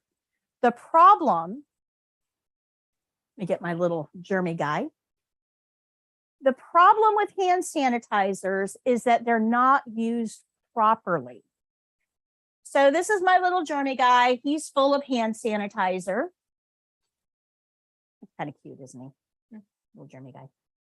He's full of hand sanitizer. Let me take my rings off. Hold on. Okay. So most of us, when we use hand sanitizer, we do something like this, right? A little bit, and we start rubbing. How long do we have to wash our hands for? 20 seconds minimum, right? Well, the same goes for hand sanitizer. So that little bit that I used, my hands are already dry. It was not 20 seconds. So that means that this hand sanitizer was not effective. When you're using hand sanitizer, you have to have enough to keep your hands wet for at least 20 seconds. And we just generally don't use it correctly. Now, that's a problem. In order to understand why that's a problem, I usually get into this a little bit later in the program, but that's a very good question. Why that's a problem has to do with the immune response, the immune system. So I'm going to explain to you how our immune system works, because pathogens have an immune system just like we do.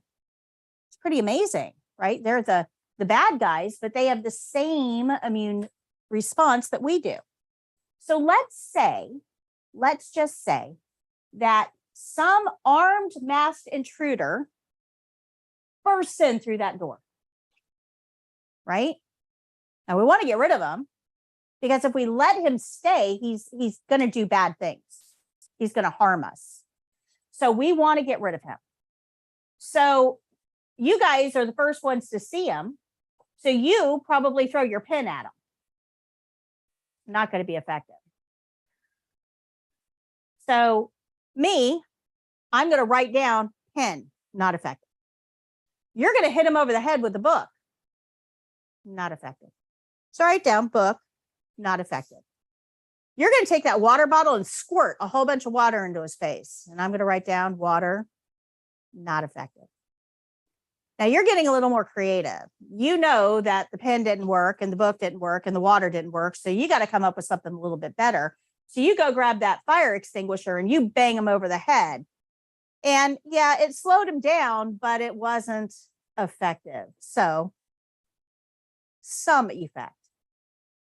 Fire extinguisher. So now we're on to you. What do you want to try? Now we know a pen wasn't effective, a book wasn't effective, water in the face wasn't effective, and a fire extinguisher wasn't effective. What do you want to try? No idea? Okay. What do you want to try? Any idea? Anybody have any ideas? Okay, chair.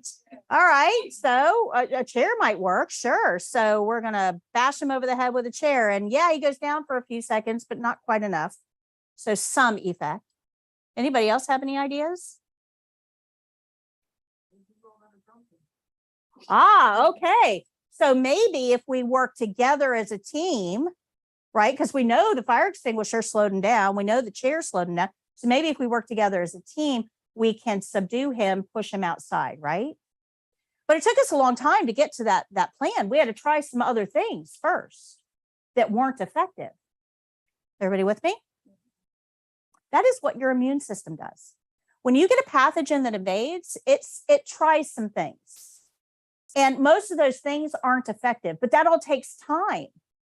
It takes time.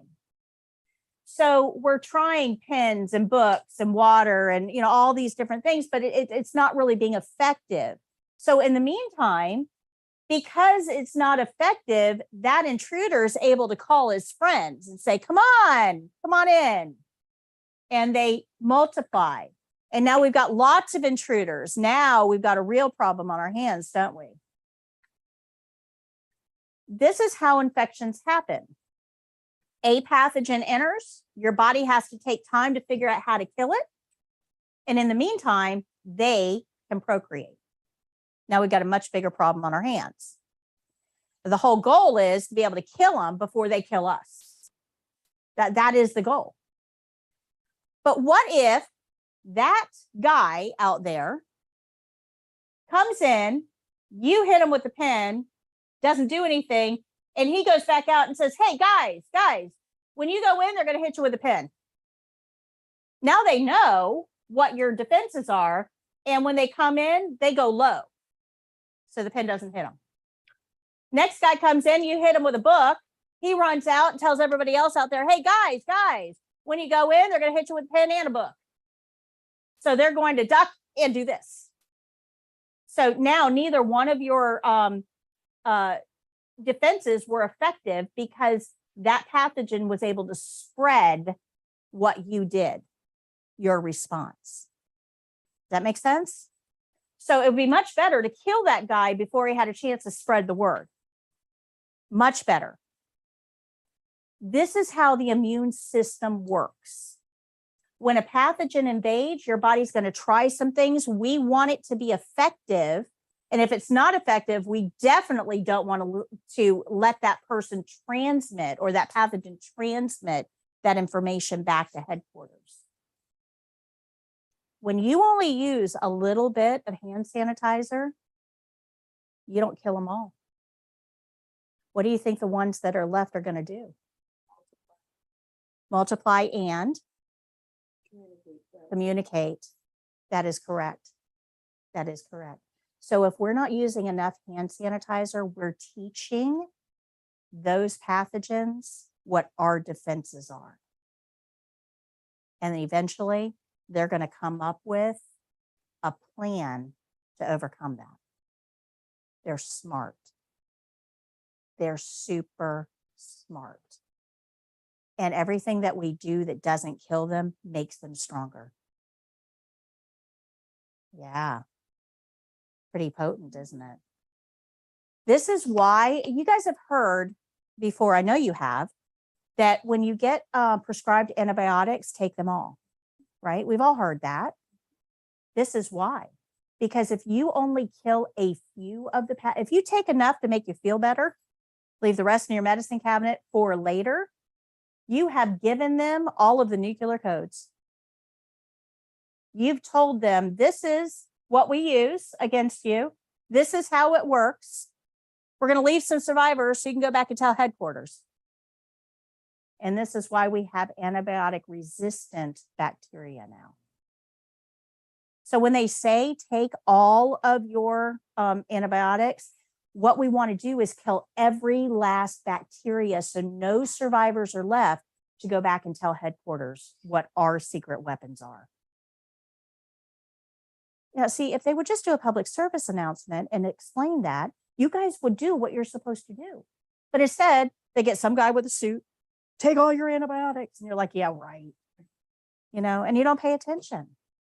But this has real world consequences later in life, like your grandkids.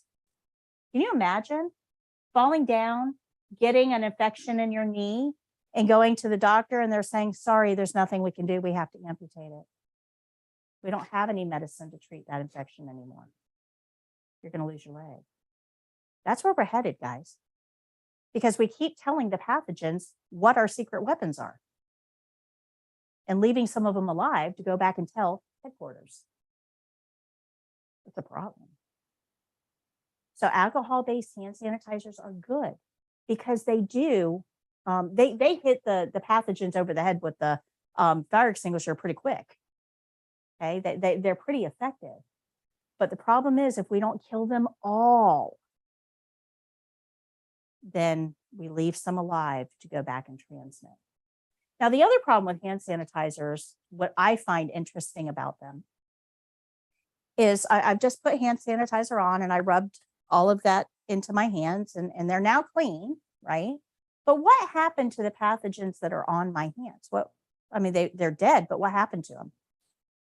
Yeah, they didn't pop into the atmosphere. They're still here. So if I run over to McDonald's on break and I grab a large fry and I start eating, I'm eating those fries with a side of dead E. coli, which isn't much more appetizing than live E. coli, right? So when you use hand sanitizer, remember those pathogens are still there. They may be dead, but if you're going to eat or drink or bring your hands up to your mouth or rub your eyes because it's allergy season or whatever, you are now bringing those pathogens back into your body, dead, yes, but still gross. So if you're going to go eat, what do you think you should do before you eat? Get those pathogens down the drain. That's a much better place for them. Right? Yeah. Bath and Body Works makes a living off of selling hand sanitizers. And man, they smell good. I love them. I've got tons and tons of them at my house. But if I'm going to go to McDonald's, I'm washing my hands first. Right? Make sense? Okay. So they're good options. Now, the problem, there is a problem with hand sanitizers, though. Anybody ever hear of norovirus? Anybody ever hear of that? They call it the daycare disease. It's also called the cruise ship disease because it spreads in communities very, very quickly. And we actually have an outbreak right now. How many people have somebody that they know that's had a stomach virus in the last couple of weeks? Or you yourself? Okay, look at that, half the class. Norovirus is making its rounds in our community. Yay! Isn't that awesome? It isn't if you get it. The problem is it's highly transmissible and it is not killed by hand sanitizer. You can bathe in hand sanitizer. It does not kill norovirus. The only thing that helps is frequent, correct, and thorough hand washing. So if you're working in a daycare, hand sanitizer is not your friend. If you're on a cruise ship, hand sanitizer should never take the place of hand washing. When you got a lot of people crammed together in a small space, and on the cruise ship, there's lots of alcohol involved, so people are less aware of where they're putting their body fluids, right? So we have to make sure that we're taking the appropriate precautions. So that means hand washing, not hand sanitizer. The other thing that hand sanitizer doesn't kill is C. diff. Now, if you're in medicine for any amount of time, you will understand what C. diff is. It is norovirus on steroids. It is horrible. It's 6 to 8 weeks of profuse, smelly, horrible diarrhea that doesn't end ever. Takes 6 to 8 weeks to go through, and that's if you're able to treat it. Doesn't always respond to treatment. And I'm talking 6 to 8 weeks for you guys. It's months for patients that have some sort of an illness that their immune system is compromised. It is not killed by hand sanitizer. It's very prevalent in healthcare institutions. Don't stake your entire life on this little bottle. Make sure you're washing your hands. Good? Aren't you glad you asked? Yeah. So that's the problem. You ask me a question, I will give you an answer. All right. So let's go to page, oh, I can't see it. His head's in the way. Let's go to page 66 for me.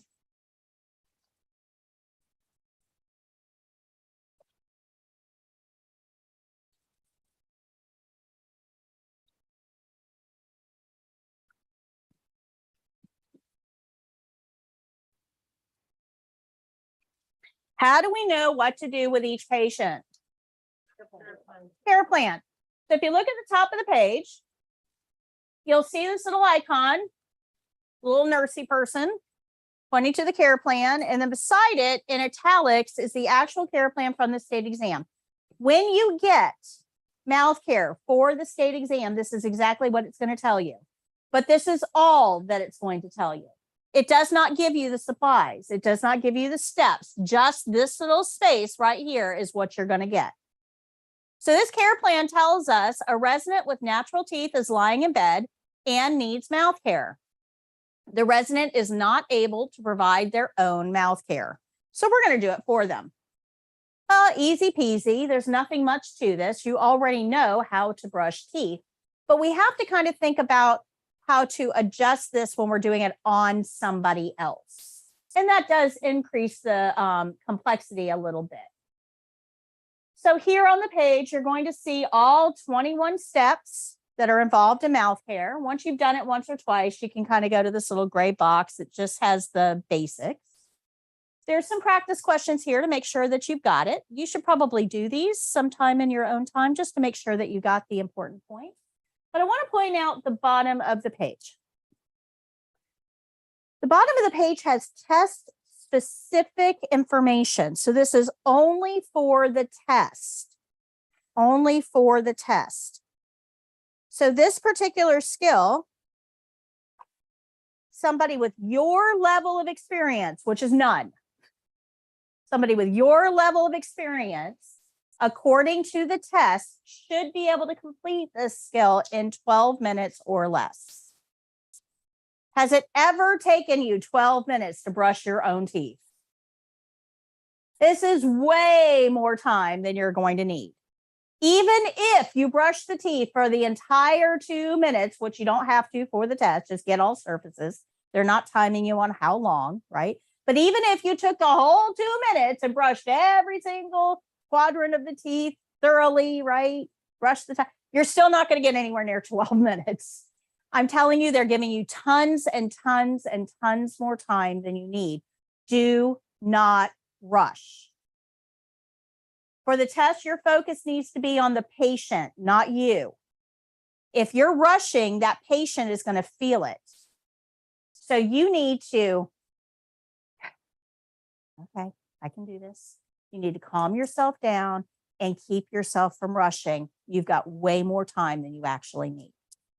We're going to get into skills timing a little bit later in the program. There's a formula they use that they're going to tell you you have 33 minutes to do this skill set. You have 37 minutes to do this skill set. They're going to give you a hard amount of time to do your 3 skills. I'm going to tell you how they come up with that. We're going to talk about the formula, and I'm going to talk about what you do if you go over time and how they're going to help you not go over. We're going to get into that a little bit later in the program on week 3. Okay. But I need you to understand at the bottom of every single skills page is how long the test says somebody with your level of experience should be able to get the skill done within. Remember, that's no experience. You should be able to do it faster as you go.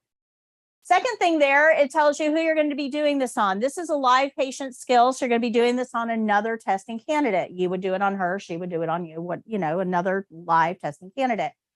Not all skills are done on live people. Some are done on mannequins. So you want to look in that space to see when you're practicing, should I be practicing this on a real person or a mannequin to prepare for the test? If it's a real person, don't do it on the mannequin. It's not going to be an effective practice opportunity for you. Okay.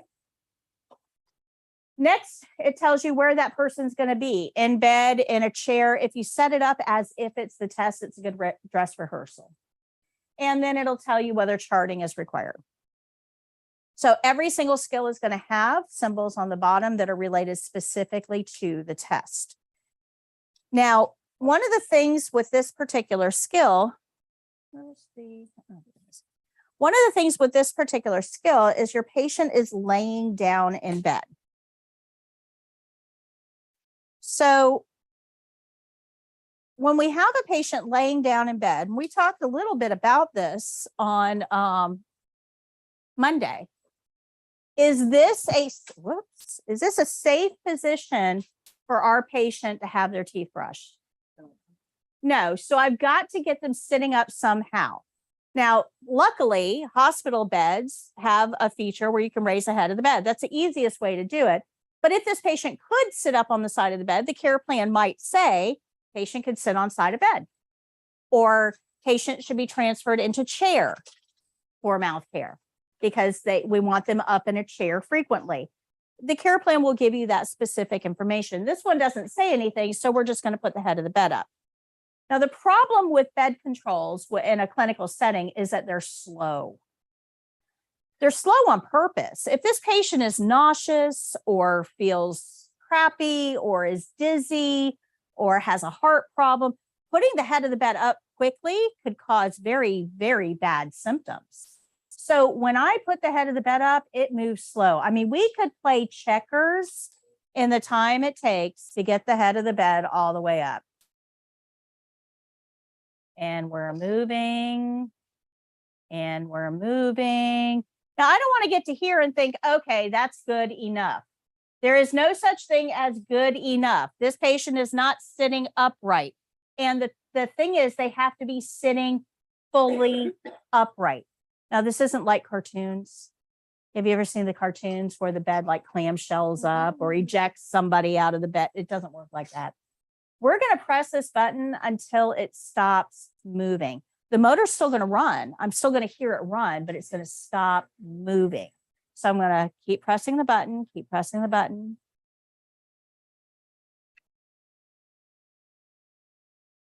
See how it has stopped moving?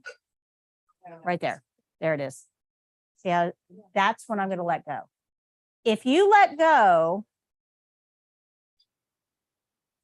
here, No. you will fail the exam. Because the checkpoint says full upright sitting position. You can only get there by making sure that the bed stops moving. Good? All right. So this particular patient, she looks a little weird, I know, but this particular patient, when she's laying down, the pillow behind her head is very comfortable. It supports the head. You know, we all sleep with a pillow. But when she's sitting up, this pillow actually is forcing her head forward. This is not safe. This keeps my esophagus out of alignment. So we want to address that. When you put the head of the bed up, the best thing to do is to ask the patient to lean forward. Ms. Jones, can you lean forward? I know she's a mannequin, but I would treat her like a real person. So I'm not going to do this. Oh my God. Okay. We're going to treat her like a real person. So a real person, I would put my hand on their upper back and assist them to sit up. So Ms. Jones, can I ask you to sit forward for me, please? So I'm going to lean her forward, slide that pillow down behind her back. And now that gets her body in a more upright position. I know her head.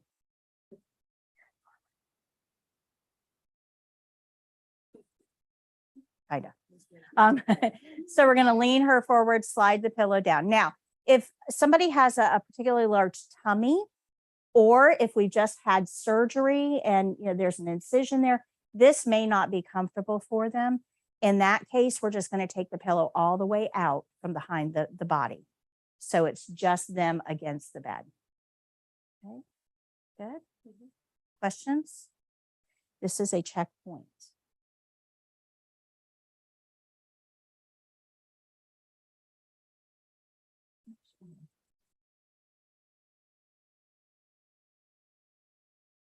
Again, we can play checkers. Don't stay. Think about this for a second. All right. If I were to stand here and not talk to the patient this whole time,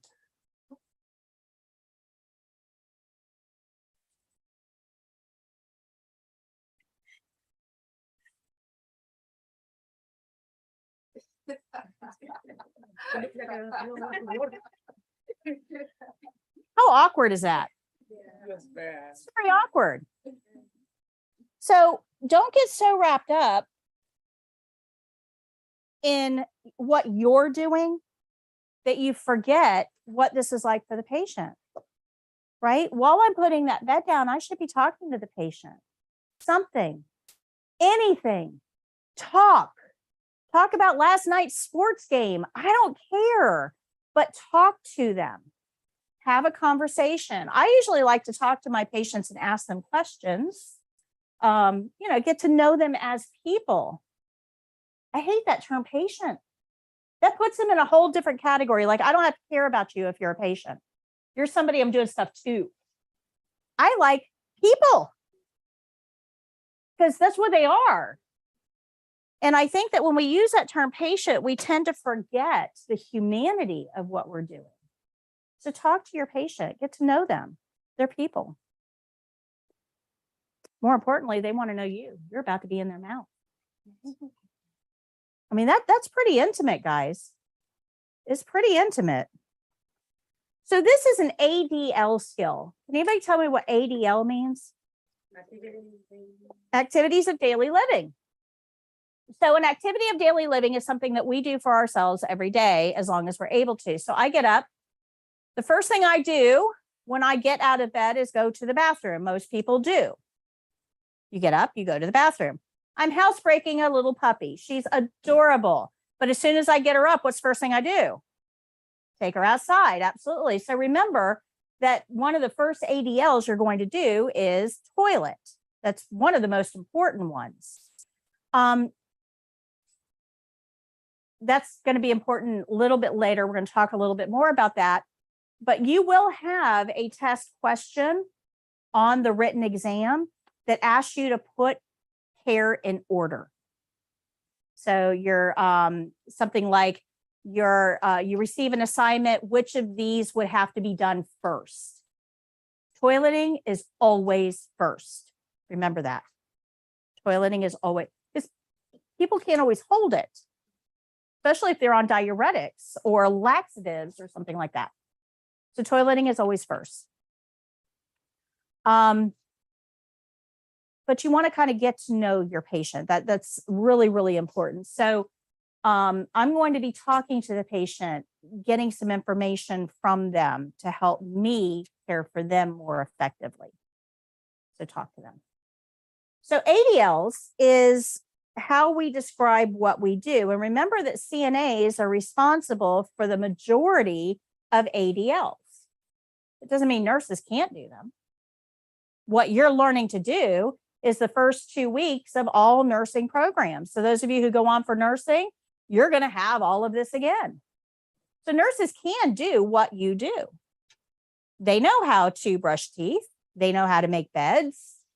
They know how to do all kinds of things that you also know how to do.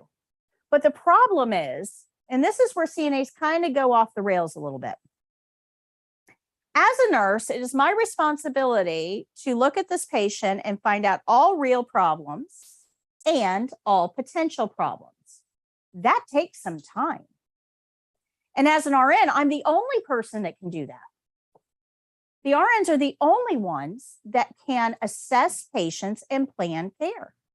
Nobody else can do that, not even doctors. So this is an RN only modality. Now, if I have 12 patients and they're hitting the call lights because they have to go to the bathroom, and they're hitting the call lights because they're hungry, and they're hitting the call lights because they want a blanket, and they're hitting a call light because they're thirsty, and they're hitting a call light because they're asking what time lunch is, and they're hitting the call light because their mouth feels kind of icky and because of a medication they took and they want their teeth brushed. How in the world am I ever going to have time to assess the patients, find out any real problems and potential problems, and write out care plans for the care? I'm not going to be able to do that. There's not enough time. So as long as it's a routine task on a stable patient, when they hit the call light and say, hey, can you help me to the toilet? I can ask you, hey, can you help them to the toilet? Routine task, stable patient. If they hit the call light and say, hey, I'd like some water, can you go get them some water? Okay. It frees my time up to do the RN only task. So even though nurses can do what you do, you exist to be able to free them up to do their tasks that only they can do.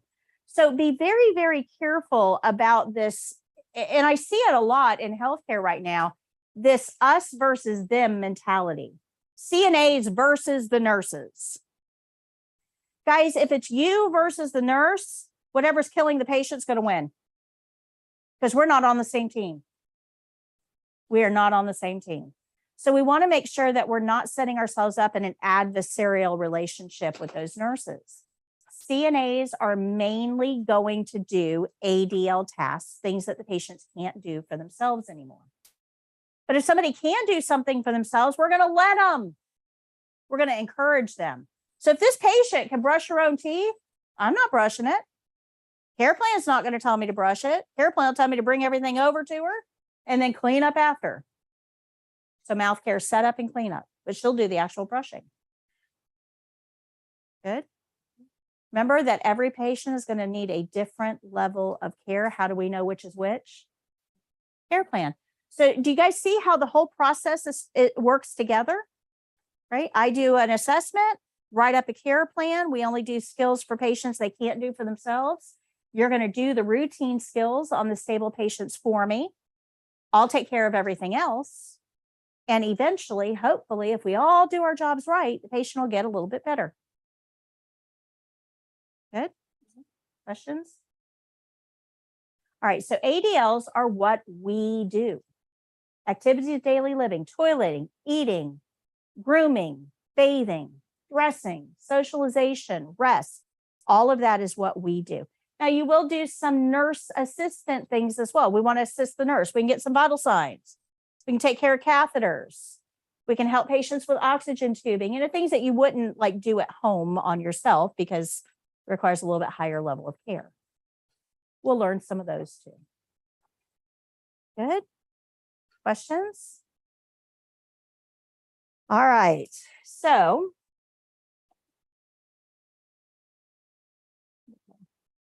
all right. So on page 66, these 21 steps are going to tell us how to do this particular skill. I'm going to show you this video in just a minute. And I want you to, as you're watching the video, just kind of look at those steps and make sure that those steps align with what you're seeing so that you can see when you go home, if you just follow these steps, you'll be able to do it exactly the way that I do on the screen. But there's a couple things that I want to bring to your attention when we're doing this skill. These are the checkpoints. These are the things that you're actively being graded on for mouth care. So the patient must be sitting fully upright. We've already talked about that. We're going to protect the clothing. Well, we talked a little bit about that on Monday, right? Because the patient sitting in bed is going to get toothpaste all down them. So we want to protect their clothing with a towel or something. We're going to brush all surfaces and tongue. Notice that it doesn't give us a time. It doesn't say must brush for 2 minutes. They're not grading you on technical. They're grading you on how you're treating the patient. Okay, good. We want to wet the toothbrush before applying toothpaste. That just allows the toothpaste to spread around a little bit better, doesn't make it clumpy. We want to allow the patient to rinse and spit. Duh. And we want to leave the patient's face and clothing dry. These are the checkpoints for mouth care. There's nothing overly technical about it. Okay. So if we put all of this together, we follow the care plan according to skill rules. We do our opening. We use a barrier. We're going to use gloves because body fluids. We're going to follow these checkpoints, and then we do a closing. That's the whole skill. It's the whole skill. So right now, you already know half of the skill without even seeing it. You already know half of the skill. So let me show you the video for this. Follow along in your skills book for step-by-step instructions.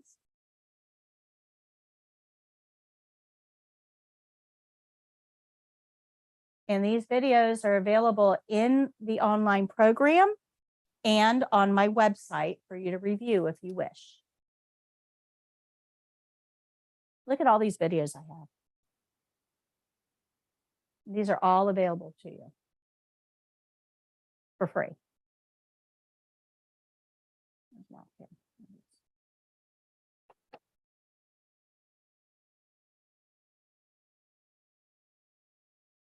Remember, the book says you should be able to do it in 12 minutes. If you look down here, and it's hard to see, 5 minutes and 17 seconds is what it takes me. And I've got this whole intro thing and credits at the end. So the actual mouth care part's only like 4 minutes, and they give you how long? Don't rush.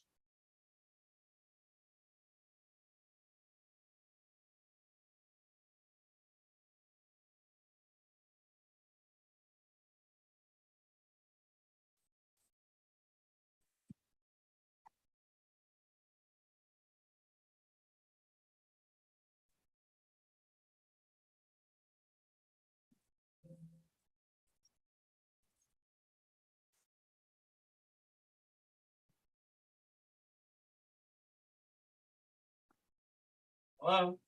Hi, Mr. Jones. My name is Patty. I'm your CNA today. How are you? Good. How are you? Wonderful. I need to do mouth care. Is that okay? Yes. Okay, I'm going to put the head of your bed up.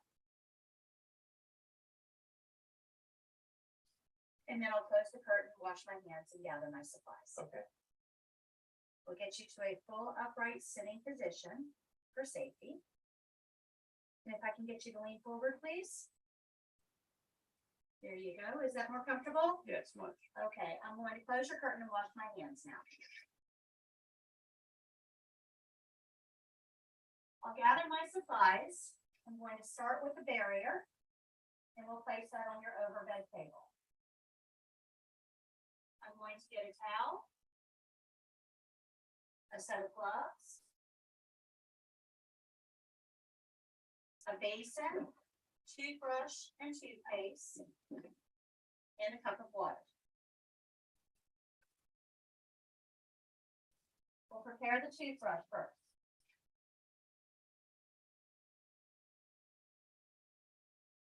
We'll get it wet, place a little bit of toothpaste on it, and set it in the basin. Mr. Jones, can I place this towel over your chest? Yes, please. Okay. And now I'll apply my gloves.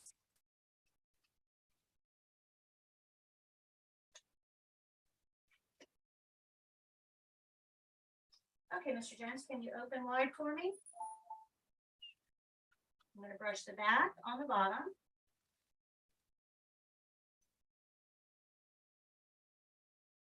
The back on the top.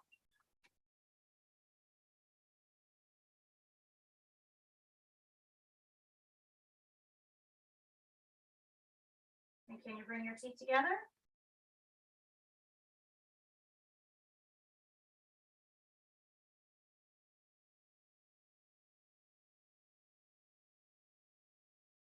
And stick your tongue out for me. Thank you. Set that aside. Go ahead and take a sip. Rinse your mouth. Let me wipe that off for you. Another sip. No, thank you. Okay. Now I'm going to dispose of my cup, wrapper, and toothbrush. I'll be right back.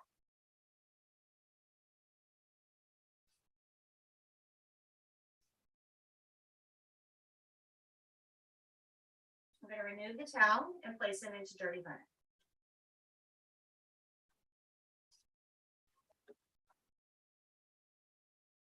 Going to go clean the basin, and I'll be right back.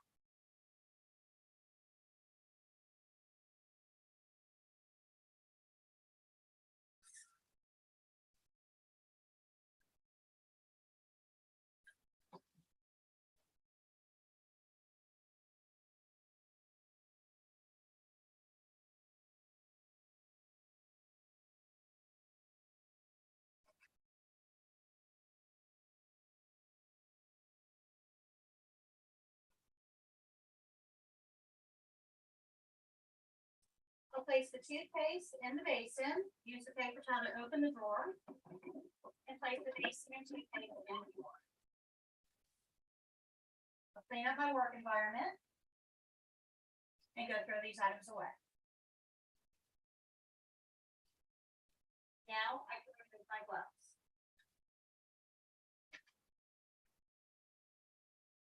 Okay, Mr. Jones, is there anything else I can get for you while I'm here? A magazine? No, thank you. Okay, your call light is right here. If you should have any needs, let me know. Can I adjust the head of the bed for you? Oh, this is great.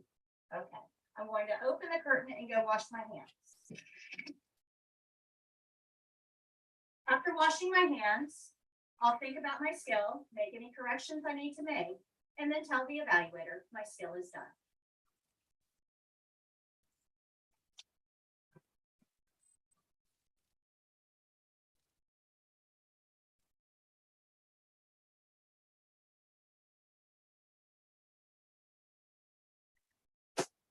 Okay, any questions? Any questions? No? All right, Lauren? Demwadi? Good morning.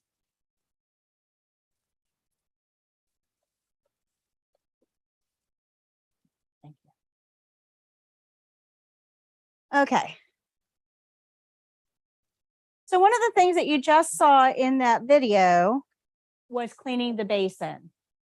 So this is another principle. We're going to get into this a little bit more a little later in the program. This is just kind of a brief introduction to this particular principle. In medicine, we tend to try to do everything sterile, and you can't do everything sterile because people are people, right? There's no sterile. So all we're doing for the test is rinsing, drying, and storing. That's it. That's it. Just like you rinse your sink out at home when you brush your teeth, right? Get all the big blobs of toothpaste out. Because everything that we use in a patient care setting is for that patient only. We're not spreading basins around. Roommates don't use the same bedpan. It doesn't work like that. If a patient gets a bedpan, that is their bedpan for them only, period. Good? So we don't have to disinfect everything. But there needs to be a process in place when we do have to disinfect, because it does happen occasionally, that we would have to disinfect something. So the process needs to be in place. And that's what you just saw. The basin was dumped, rinsed, and then set down. If we needed to disinfect it, that's when we would do it. Because you can't hold the basin with your dirty gloves or dirty hands while you're disinfecting it. Got to be sitting down. So you would spray it with disinfectant, and now it's disinfected, so we can't touch it. So we have to use a paper towel to pick it up, paper towel to dry the inside, a different paper towel to dry the outside, and then one to open the drawer with.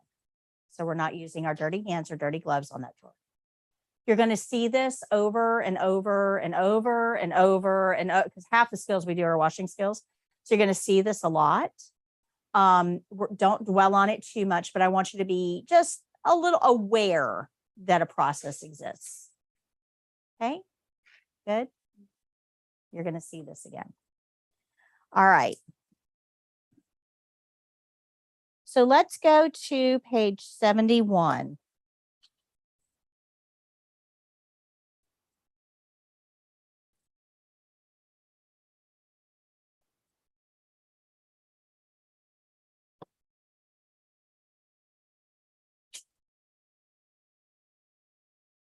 Am I going too fast for anybody? No.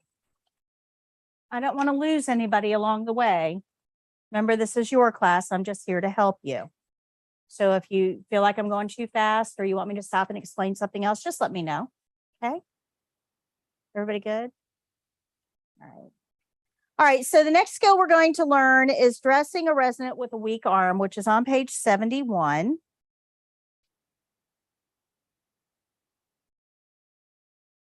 So if we look at the bottom of the page, remember this is test specific information. You'll see that somebody with your level of experience should be able to complete this in 14 minutes or less. It does not take 14 minutes to do this skill, way more time than you need. But if you look in the second position, you'll see that this is actually going to be done on a mannequin. So for the test, you're going to treat this mannequin just like she's a real person. You're going to talk to her. And you're actually going to get an answer because the evaluator is going to play the voice of the mannequin. So they're actually going to converse with you. One of the things that you have to do for this particular skill is ask the patient, what do you want to wear today? And the evaluator is going to give the answer. They're going to describe an outfit that's going to be on the shelving unit. But be careful here, because when they describe an outfit, that means that you've got to go get that outfit. If they say the blue shirt and black pants and you go get a hot pink shirt, that's going to count against you, because patients have the right to choose their own clothing. We do this all the time. If I get up in the morning and I feel bright and sunny and optimistic and I'm happy about life and I don't have to wear a uniform or anything, then I might pick out bright yellow or hot pink or something like that, because what we wear is an outward reflection of what we feel inside, right? If I'm feeling kind of dark and gloomy, and I might pick something darker to wear. Now, this doesn't apply to uniforms. Uniforms, you don't get to, have much say. But when you're choosing your own clothing, you get to reflect what you're feeling. Patients are no different. So patients have the right to choose their own clothing, but not all patients can put an outfit together. So if you ask the patient, what do you want to wear today? And they say, oh, I want my yellow plaid pants and my purple polka dot shirt. You might think, oh, that does not go together. We can suggest alternatives. You can say, would you like to try your white shirt with that? That would look really nice.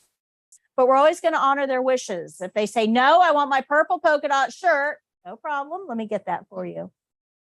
Okay. The reason that you're allowed to do that is because you are judged by the way your patients look. If I'm walking down a hallway in a nursing home and I see all kinds of people lined up in wheelchairs in the hallway and none of them match, and their clothes are, the buttons are mismatched and they got two different shoes on and the hair is all messed up, do I have good CNAs? No. You are judged. The care you provide is judged by how your patients look. So if your patient is describing something that absolutely doesn't go together, you can suggest an alternative, but ultimately we will honor their wishes. Now, this is especially common with older men. Older men. And the reason is we have to go back like a long time to realize this. And it's not as common now because everybody's getting older, but have you ever been in a really old house, like 100-year-old house? Anybody ever been in a really old house? Really old house? The closets in really old houses were only like this big. And that was for two people. I mean, they're like hall closet. Like my bathroom closet is bigger than that, But that's the thing. Back then, they didn't have a whole lot of clothes like we do now. Clothes are cheap now. You can go over to Dollar General and get a $3 t-shirt. You might even score one for $1 on clearance, right? Clothing is cheap. 100 years ago, that wasn't the case. Clothing was expensive. And in a lot of cases, you only had 3 outfits. One you wore yesterday, one you're wearing today, and then your dress best, the one you wore for weddings and funerals and church, until that got a little shabby and it went to daily wear, and then you got a new suit, right? And then those gentlemen who only ever had 3 outfits to choose from, they didn't have to think about what they were going to wear in the morning. They only had one thing to put on. Getting dressed, super easy. Those gentlemen joined the military because that's what you did back then. You went into the military, Uncle Sam made you a man, and they gave you 3 outfits. One you wore yesterday, one you're wearing today, and then your dress, blues, whites, greens, whatever your branch was. Then that gentleman gets out of the military, and 6 months later, he gets married because that's what you did back then. And wife's job, she stays home, cooks and cleans, and lays out husband's clothes for the next day. So he never had to figure out what he was going to wear. Somebody always did it for him. So here you are in his room asking him, Henry, what do you want to wear today? And he's like, he's never put an outfit together. So he may just look in the closet and yell out the first thing he sees. He doesn't know if it goes together or not. So save the man. Make a suggestion. Now, I found it really cute that a lot of older people have a really unique way of getting around this. You'll open up their closet and it's the exact same shirt. Maybe different colors, but the exact same shirt. And the pants are all either navy, black, or khaki. So everything goes together. And that works just fine. But remember that sometimes your patients will not have the same ability levels you do. Don't look down on them for it. Their life experience is different. So we can help them, right? So we can suggest alternatives, but ultimately we will honor patients' wishes. Now, this is kind of important, especially when we're dealing with women, because you'll see this with women quite a bit. They'll insist on two things that absolutely don't go together, but they're doing it because the son bought the shirt and the daughter bought the pants, and they're both coming to visit today. And they don't care that it doesn't match. They're trying to honor their children. Moms will gladly wear things that don't match to make their kids happy. It's just what we do. Good? Makes sense? All right.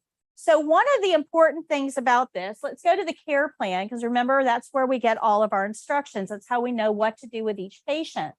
So if we look at the top of the page, it says, and under care plan, dress the resident in a long sleeved button or snap front shirt, pants, and socks. The resident is lying in bed and has a weak right arm. The resident is not able to help with dressing. After dressing, leave the resident in bed. This is a longer care plan, and I want to break it up into really short segments because each one of these words is very important, and it's likely you'll just skip over it if I don't bring it to your attention. So let's go to the very first part. It says dress the resident. That means we're doing the work. Okay. Then it says in a long sleeve. Let's stop there. What's temperature like outside? Hot. It is hot outside, and it is only March. It's going to get a whole lot hotter. So if I'm looking at this care plan and it says long sleeve and I know it's hot outside, I may think to myself, I don't think the patient should be in long sleeves. They're going to get too hot. I think I'll just put them in short sleeves. Do I have that ability? Why? Care plan says long sleeves. And that's because long sleeves are used for a lot more than just temperature. There are some conditions that are affected by sunlight. It's called photosensitivity. And it can make some conditions a whole lot worse, especially autoimmune disorders. So if your patient has an autoimmune disorder, they may have a care plan that says long sleeves year round because we're trying to reduce the amount of sunlight on the skin, UV rays. Long sleeves can also be used if a patient has a weepy rash. So somebody has shingles. We may have them in long sleeves so they're not weeping all over our couches and tables and chairs and stuff. Sometimes we need long sleeves because of medications that we're taking as well. And I'll give you a example of this. This is real life, happened to me. I was 18 years old, thought I knew it all. I knew nothing. I had an infection, went to the doctor and got put on a medication, an antibiotic. And, you know, when you go pick up medications from the pharmacy, they have these little stickers on them that gives you like important information. Well, nobody pays attention to those. And as an 18-year-old person, I certainly didn't pay attention to the one that said avoid direct sunlight. Yeah, right, whatever. I was planning on going to Daytona Beach with my best friend for that weekend. So this is way back when I was 18 and could still wear a bikini. And I got my little bikini on. We go out to the beach. We lay there. Of course, I'm really fair skinned, so I'm going to get red anyway. So I'm lathering up with sunscreen, but not enough. And at the end of the day, when we come off the beach, she turns around and looks at me and goes, "Oh my gosh, what's wrong with you?" And I went, "What?" She says, "You're purple." I looked down and sure enough, I was purple.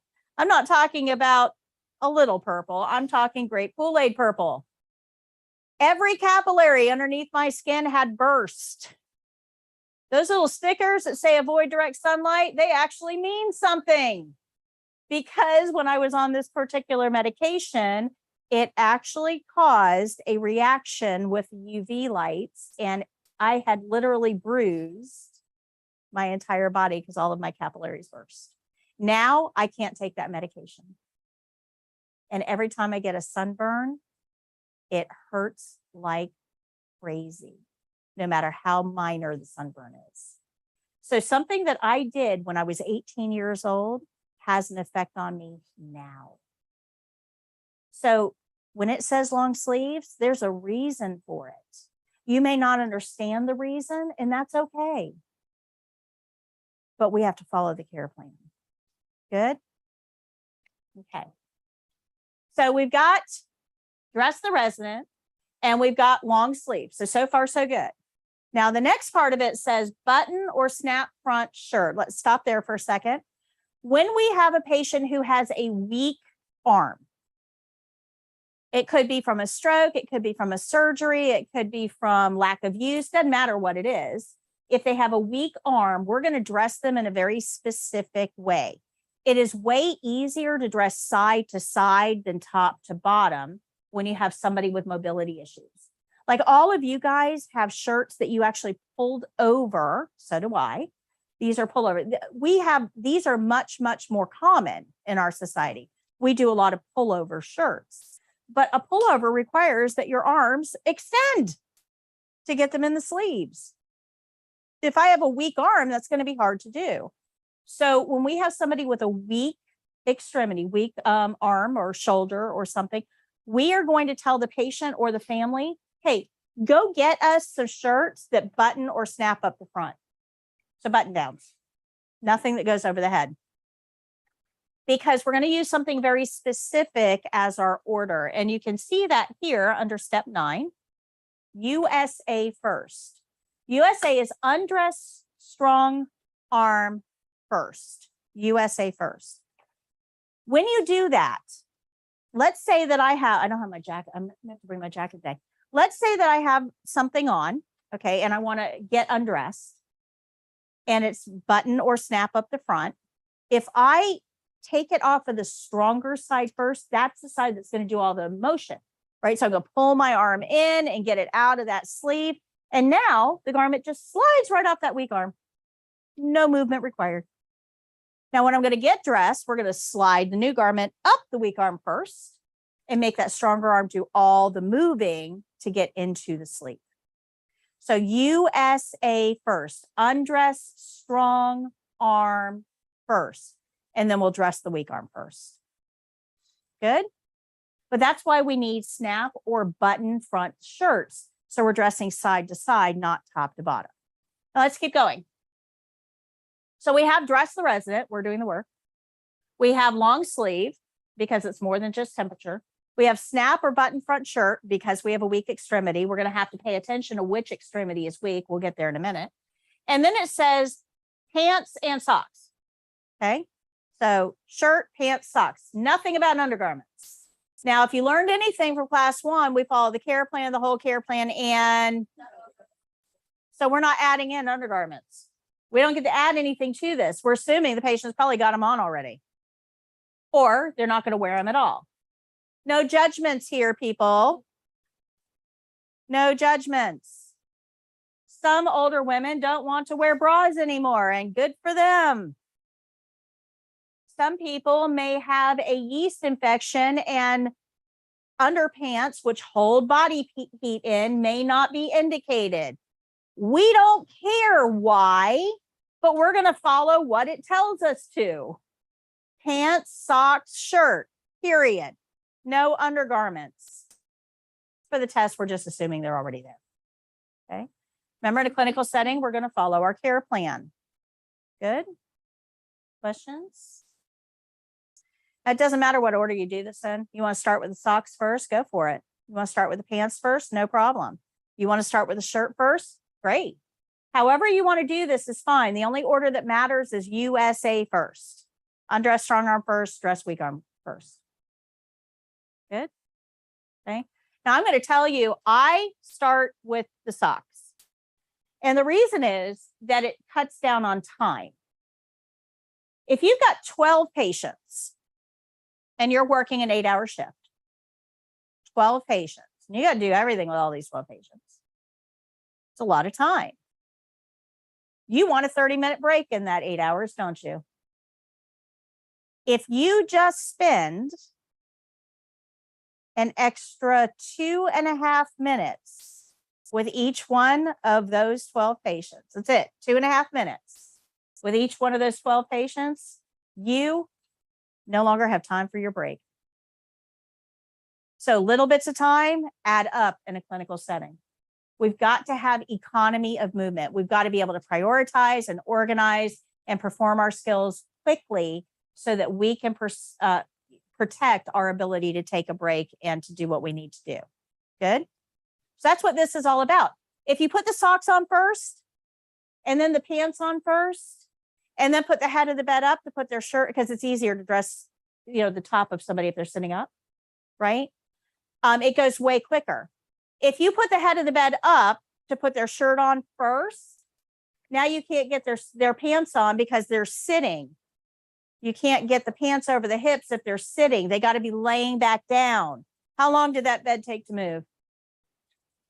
Yeah, if you put the head of the bed up and then all the way back down to put their pants on and then ask them, do you want the head of the bed up? And they say yes, because they're dressed, and dressed usually means awake and alert and not laying down sleeping. That means you got to put the head of the bed all the way back up again at the end.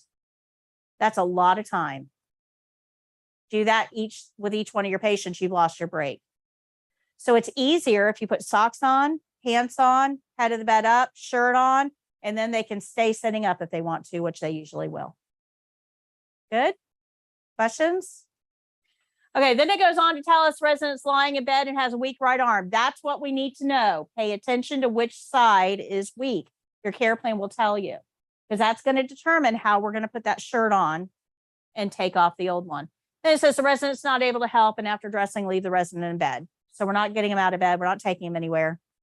You're just going to leave him there. That's where our scene ends. Good.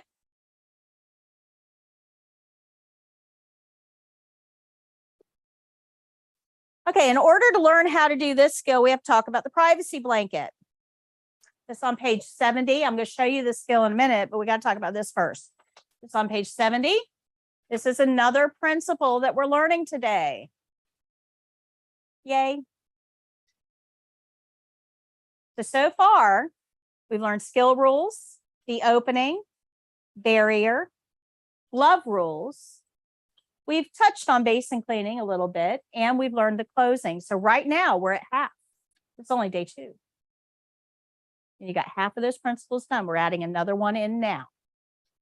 Okay. So we're going to use a privacy blanket anytime our patient is uncovered or undressed. Now, a lot of people get this really confused, and I've seen this a lot with CNAs, because it's an extra step that for some reason you don't think you need to do. So let me explain to you why this is important.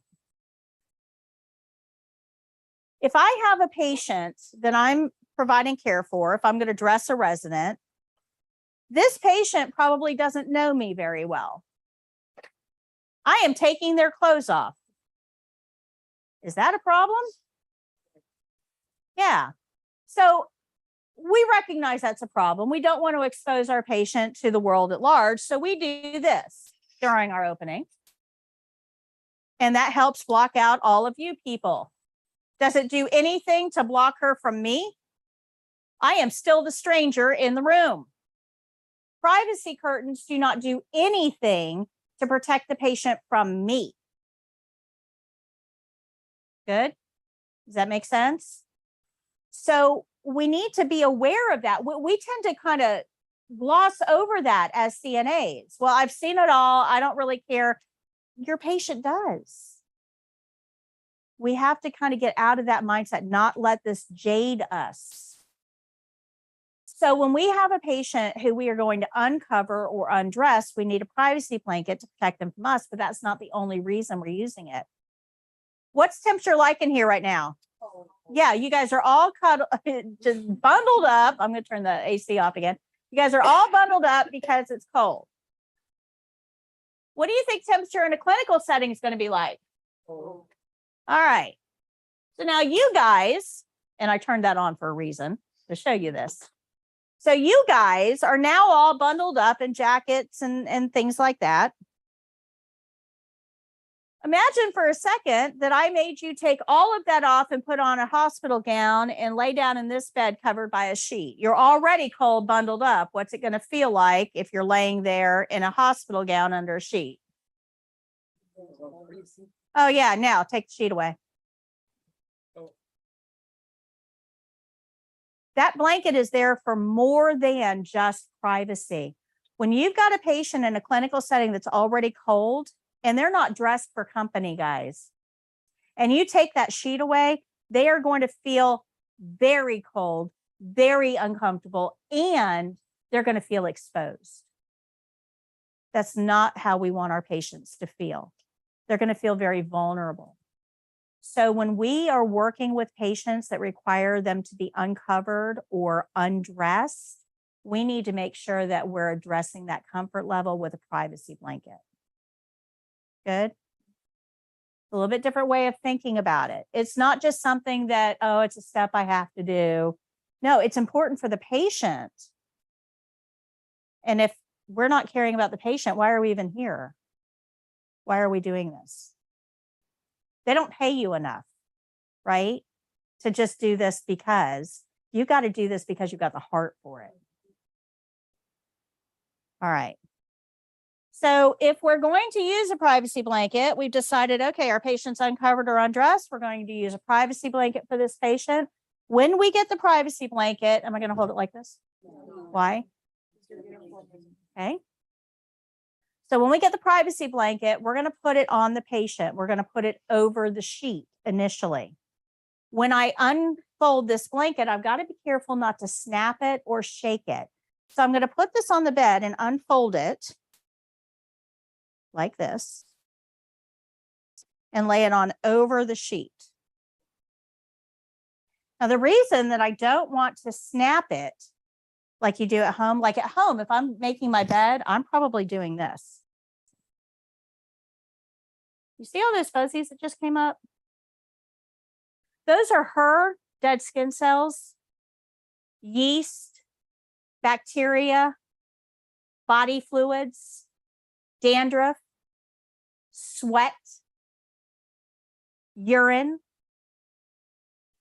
When you do that, when you snap it, what it does is it creates a vortex. I used to use powder, but then I'd spend the next 20 minutes coughing.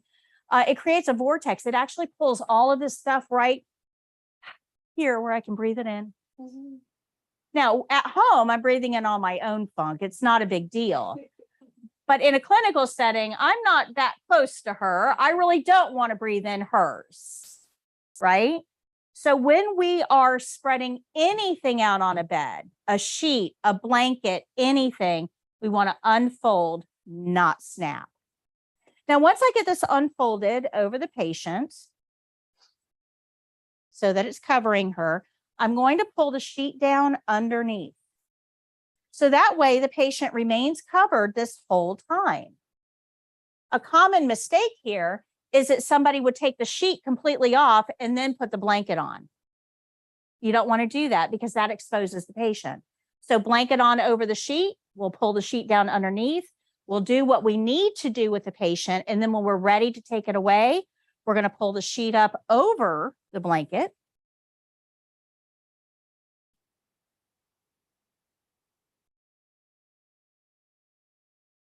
And then remove the blanket. Oh my, Miss Jones. We'll remove the blanket from the bed, and anything that we remove from the bed, we're going to roll up in a ball so that the trailing edges don't contaminate other surfaces. Okay, good. Questions?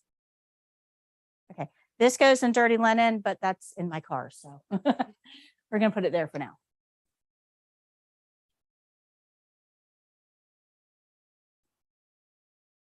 Okay, questions? Questions on that? Privacy blanket? All right, so this is what we just learned. We're going to apply the blanket to keep the patient warm and provide privacy. We're going to use it anytime a patient is uncovered or undressed. We're going to pull the sheet down underneath. We're not going to snap or shake the blanket. And we're going to remove it at the end of the skill after removing gloves if we use them. That's important. Imagine for a second that we have gloves on. We've done a skill with a patient. Our gloves are now contaminated. Remember, we can't have the patient uncovered, right? They have to be covered with something. So if we grab that sheet that's going to go right up by their face with dirty gloves and pull it up and then take the blanket away, what did we do to that sheet? Yeah, we contaminated it. So if you have to remove the privacy blanket, you have to take your gloves off first. Okay. You're not required to wash your hands first, although that's a nice touch. You're not required to wash your hands first, but you definitely have to take your gloves off first. Good? Questions? Okay. All right, so here are our checkpoints for this particular skill. And I always have these guys right here in the cubby. These are the checkpoints for the skills. So if we, who has the opening? Green one. Who has the opening? Anybody have the opening? Okay, hold that one up.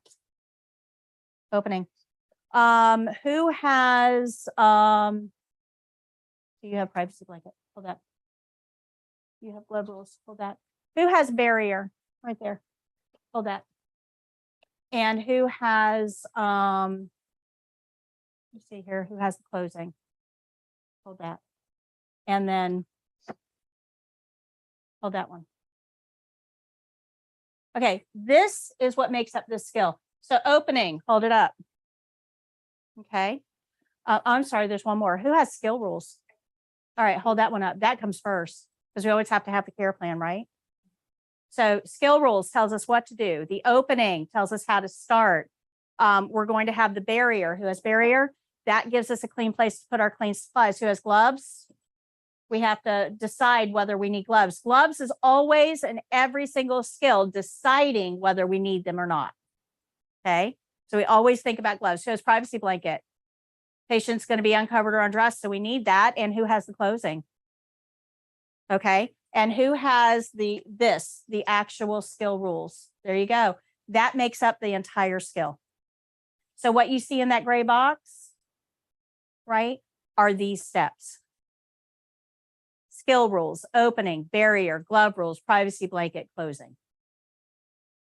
Good. You see how you can use these to put skills together? Right. And everything that we're going to learn how to do always starts with skill rules, opening, barrier, glove rules. That never changes. Those are always the same. So these are fun ways of putting skills together and make it make sense to you, because everything that we learn from this point on is just going to be rehashing steps that we've already learned. We'll add in a few new ones as we go, but it's just recycling these same principles over and over. And that's important because remember we talked on Monday about delegation, learning new skills. You guys remember that? That this isn't the end of your education, it's the beginning. You're going to need to learn new skills as you go. These never, ever, ever change. So if you're learning to help a patient with a nephrostomy tube, which is a tube that goes right in the kidney, the washing rules always apply. Glove rules always apply. Privacy blanket always applies. So you will already know how to do a lot of the steps in any new skill because these principles stay the same. Okay, good. So when do we use a privacy blanket? Anytime the patient is uncovered or undressed. There it is. Yep. Very good. All right. So our skill specific steps here, we want to ask about clothing preference. We talked about that. We want to get clothing before we undress the patient. Why would that be important? Why do we need to get our clothing before we undress the patient? For like 5 minutes while we did close. Yeah, how uncomfortable would that be? You are in a room with a complete stranger and now you're naked. Fun. So we want to minimize the time that the patient is undressed, right? So that would be kind of an important checkpoint from the patient point of view, wouldn't it? This step right here, it won't fail you, but it counts pretty big. All by itself, it won't fail you. You put it with something else that you missed and it would. But a lot of students complain to me, all I did, I don't know why they checked me or they gave me that. You know, I got confused and I got the clothes after I got them undressed. I mean, I don't know why that's such a big deal. Well, what do you think the patient was feeling during that time? Oh, I didn't think about that. Remember for the test, where's their focus at? Who is the evaluator looking at? They're not looking at you. They could care less about you. You do not matter in their minds. It's that patient that does. So they're focused on that patient. This has a huge impact on that patient. Does that make sense? Are you starting to rearrange how you see the test a little bit? Pay attention to the patient. You'll do great. You will absolutely do great. Who is your very favorite family member? Think about this for a second. Who is your very favorite family member? Don't use your mom because you've got a complicated relationship with mom, but maybe an aunt, a cousin, an uncle, a grandpa, somebody. Who's your very favorite family member?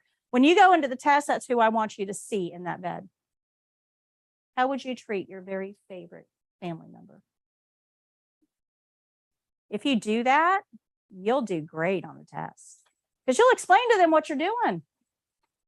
It's not some nameless, faceless patient. It's a person.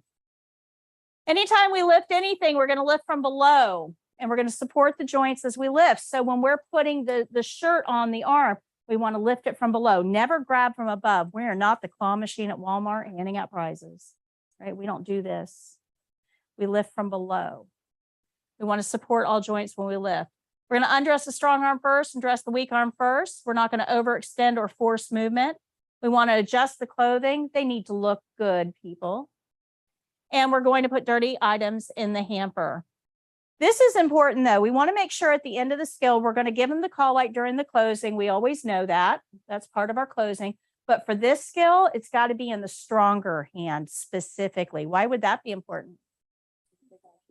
Yeah, so they can use it. Absolutely. If we just drop it on the bed by the weak arm and say, here you go, that's not going to cut it.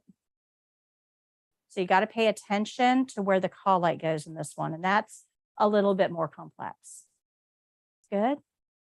Questions? Is this learning the skills this way? Is this effective for you? Understanding each part of it before I show you the skill? Does it help you? And then once I show you the skill, it kind of puts everything together. When we go to take the test, when they do the undressing or dressing the patient with the weak arm, is the mannequin going to be dressed and then we're putting them in new clothes, or are they going to be? They'll be in a hospital gown, Okay. and then you're putting clothing on them. Okay. So we're going from hospital gown to clothing. Yep. Good question. Very good question. And it's always done that way. That's another thing about the test I didn't talk to you about on Monday. The test is very structured. And these evaluators, they have to make sure that everything is exactly the same for everybody. So if you're testing in Miami and you're testing in Jacksonville and you're testing in Tallahassee and you all get this skill, it's got to be done exactly the same in all of those places, because otherwise you could claim discrimination. They think I'm too small to be a CNA. They made it harder on me. Right? So it has to be, the test administration, in order to be effective, has to be completely uniform. That means that everybody has to do it on a mannequin. The mannequin has to be laying in bed. That mannequin has to have a gown on. It's very, very rigid, and they can't vary from that at all. The evaluators have zero impact on your tests, zero. They follow a script and they just check boxes as you do steps. That's it. They don't fail you. They don't pass you. They set the scene and they grade the steps. That's all they do. Where do they want to be? At home in their pool, drinking their Mai Tais. Be consistent, be effective, be brief, and you will be fine. Okay. All right, so here we go. Let me show you this particular, I am going to show you the video for this skill because it has good close-ups, and you need to see the close-ups of how I put the shirt on. Very important. You need those close-ups.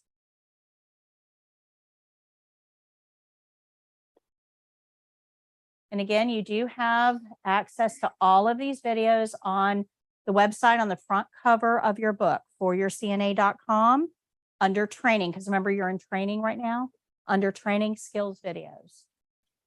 And then you also have the animated lessons, which I don't show much here. I don't show you too many of the animated lessons here because I prefer to talk it out. I like to talk.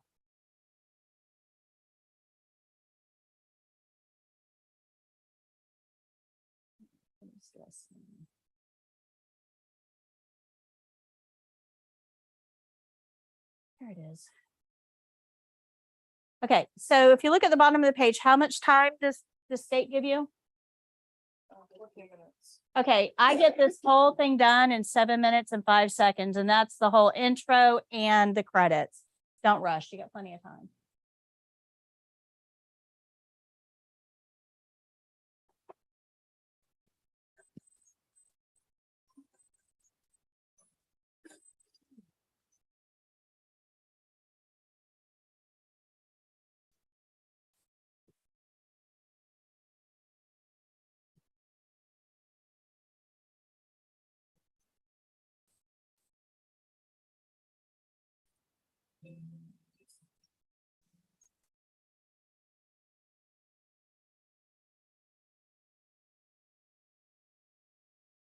Hello, Mrs. Jones. My name is Patti. I'm your CNA today. How are you? Good. I'm here to help you get dressed. Is that okay? Okay, I'm going to close your curtain. Let me go wash my hands, get my supplies, and I'll be right back. The first thing that I'll get is a barrier to put on my table to make sure that my supplies remain clean.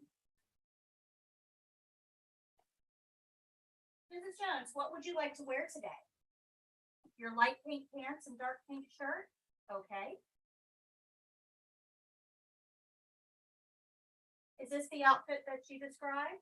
Wonderful. I'll get a privacy blanket as well.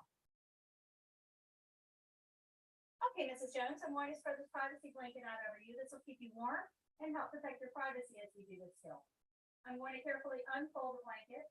Be careful not to snap or shake it as I lay it out over you.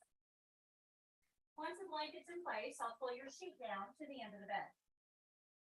Okay, Mrs. Jones, I'm going to place your socks on now.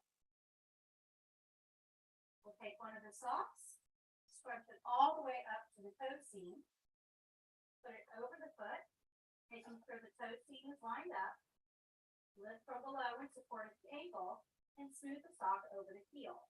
Now we'll go to the other side.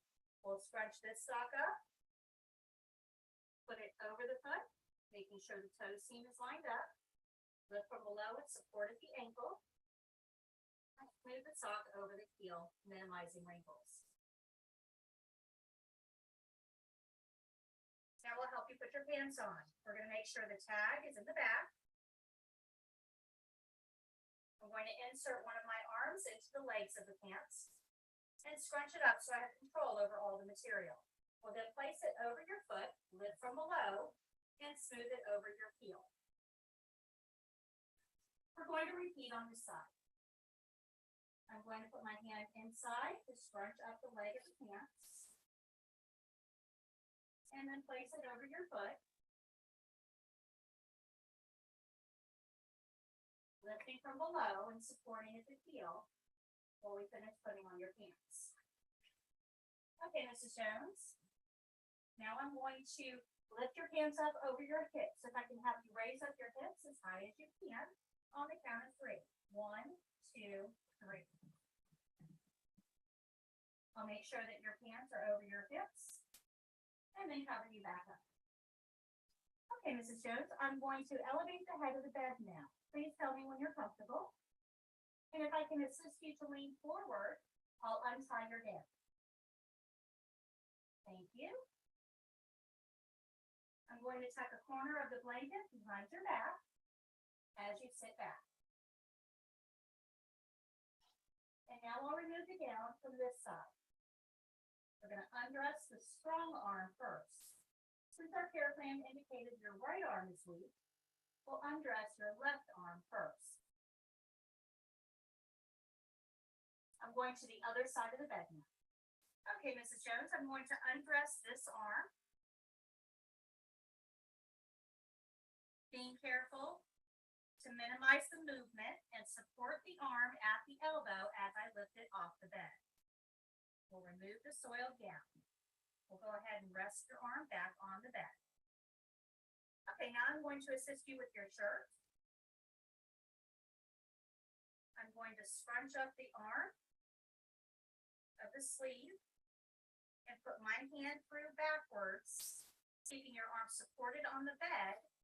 I'm going to lift your hand and hold it as if we're shaking hands. This will keep all your fingers together as we place the sleeve over my hand and then over yours.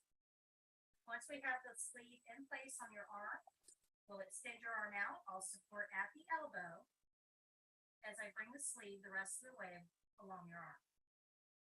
If I can have you sit forward, Miss Jones, let me assist you. Thank you. Make sure that you remain covered and smooth the shirt along your back. Come on back, Mrs. Jones. Thank you. Okay, Mrs. Jones, I'm going to assist you putting your other arm in your sleeve. So I'll scrunch it up. Put my hand in through backwards. And Miss Jones, if I could have you reach your arm up and back for me. I'll assist you to put your arm in the sleeve. Okay, Miss Jones, we'll rest your arm back on the bed now. While I straighten your shirt and make sure that it is snapped appropriately.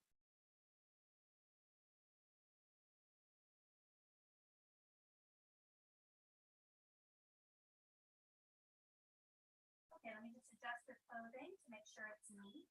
Can I have you lean forward for me, please? Thank you. And I'll make sure that this blanket can be removed. Okay, Ms. Jones, I'm just going to gather up your privacy blanket and place it in soiled linen along with your gown. I'll be right back. Okay, Mrs. Jones, I'm just going to adjust your clothing for neatness and appearance to make sure that it's fastened appropriately and that you look good. Very nice. Okay, you have your call light here if you should need anything. Can I get a magazine for you? Okay, I'm just going to throw your barrier away. And open your privacy curtain. Now we'll go wash my hands. After washing my hands, I'll think about the steps to my skill, make any corrections, and then tell the evaluator my skill is done.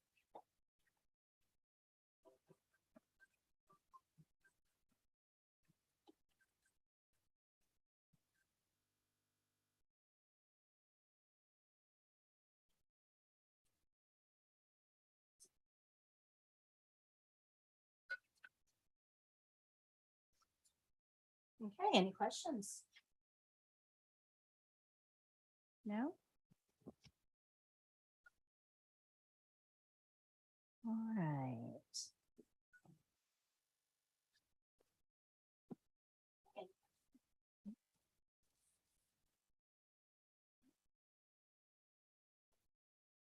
There's a delay. Okay. Hello, you two people. Everybody's saying good morning. Hello. All right, guys, let's move on to the very last skill we're going to learn today. And that is on page 35.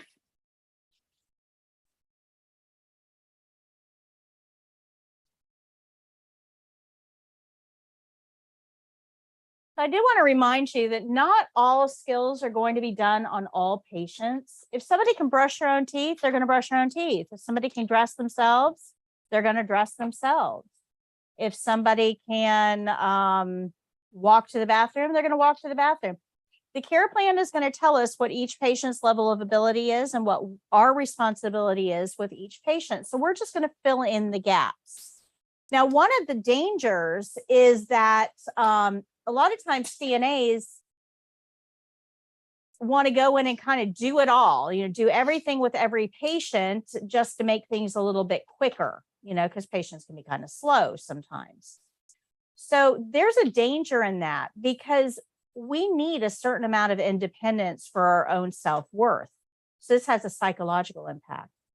But it also has a physical impact as well, because if you're not moving your body like you normally do, your muscles can atrophy or shrink. Your joints can lose mobility. Your digestion can be affected, and you can end up with constipation because you're not moving enough to move the food through your intestines. Your lungs can actually become affected because you're not having enough activity to make you breathe deep and exercise that diaphragm. There's a lot of very negative consequences to doing everything for patients. So we want to make sure that we understand that we're only going to do for patients what they can't do for themselves, and we're going to get those instructions from the care plan. Now, one thing that a patient can't do for themselves, though, is vital signs, right? This is something that we will be doing on patients. They're not going to take their own pulse. They're not going to take their own blood pressure. That's something that a healthcare team member would do. So this is going to be our first nursing skill. What we've learned so far are ADL skills. Right now, we're going to learn a nursing skill. So this is on page 35 of your skills book. And this care plan tells us patient will be lying in bed for skill. Take the patient's radial pulse. And then it tells us where the radial pulse is. Measured at the wrist for 1 full minute and record your readings. So radial pulse is measured at the wrist. It tells us that. There's a lot of pulse points on the human body, though. Right? There's radial at the wrist. That's one we're most familiar with. There's brachial, which we're going to learn on Monday because we use that for blood pressure. There's axial, which is in the armpit that we use mainly for kids because I'm not putting my hand in somebody adult's armpit. Ugh. There's also carotid, which is right here, just below the jawline on the neck. We use that mainly for CPR because it's a good big pulse and it's easy to feel when we have a patient that we think needs CPR. Don't use this one for a routine pulse. If I have to take your pulse and I come up like this, how comfortable would you be? Yeah, because you've got your hand around somebody's neck. Now, what do you think anxiety does to a pulse rate? Yeah, so are we getting an accurate reading if we're making the patient anxious? So we have to think about things like that. So there's also other pulse points as well. There's a femoral pulse point. If I'm not sticking my hand in your armpit, I'm definitely not putting my hand in your groin to take a pulse unless I have a need to do so. Behind the knee is another one called a popliteal, and the top of the foot called the dorsal pedalis. So we have a lot of different pulse points in the body, but CNAs do normal. That's right. So carotid, not normal. Axillary, not normal. Femoral, not normal. Popliteal, not normal. Dorsal pedalis, not normal.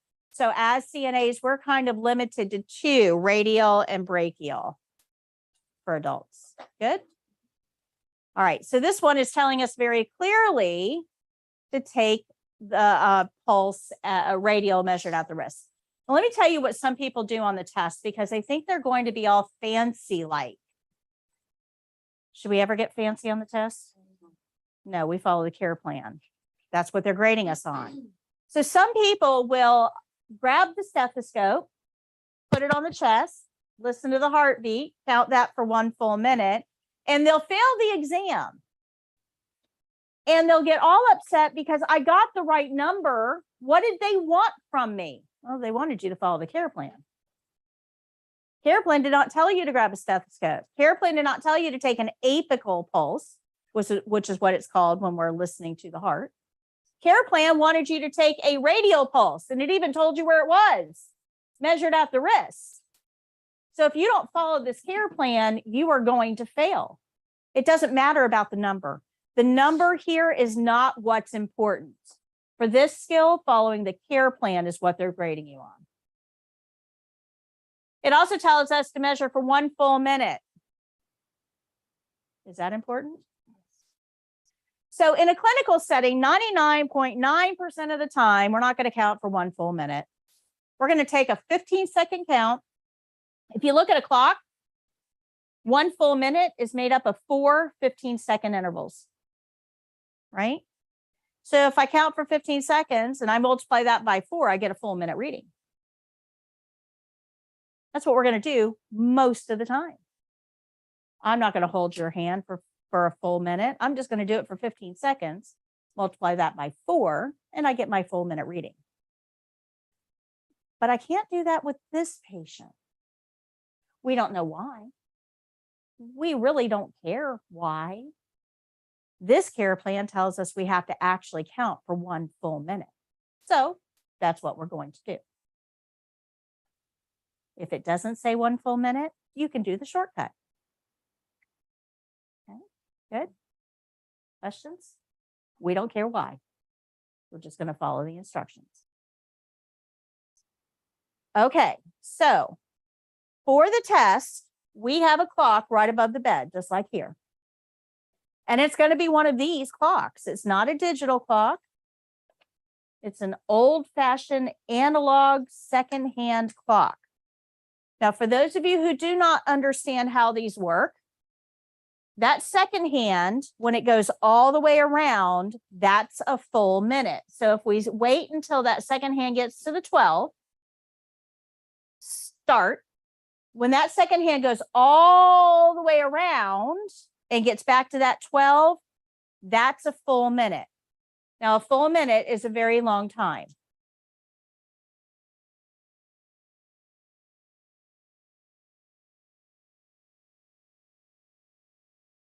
We're only at 20 seconds.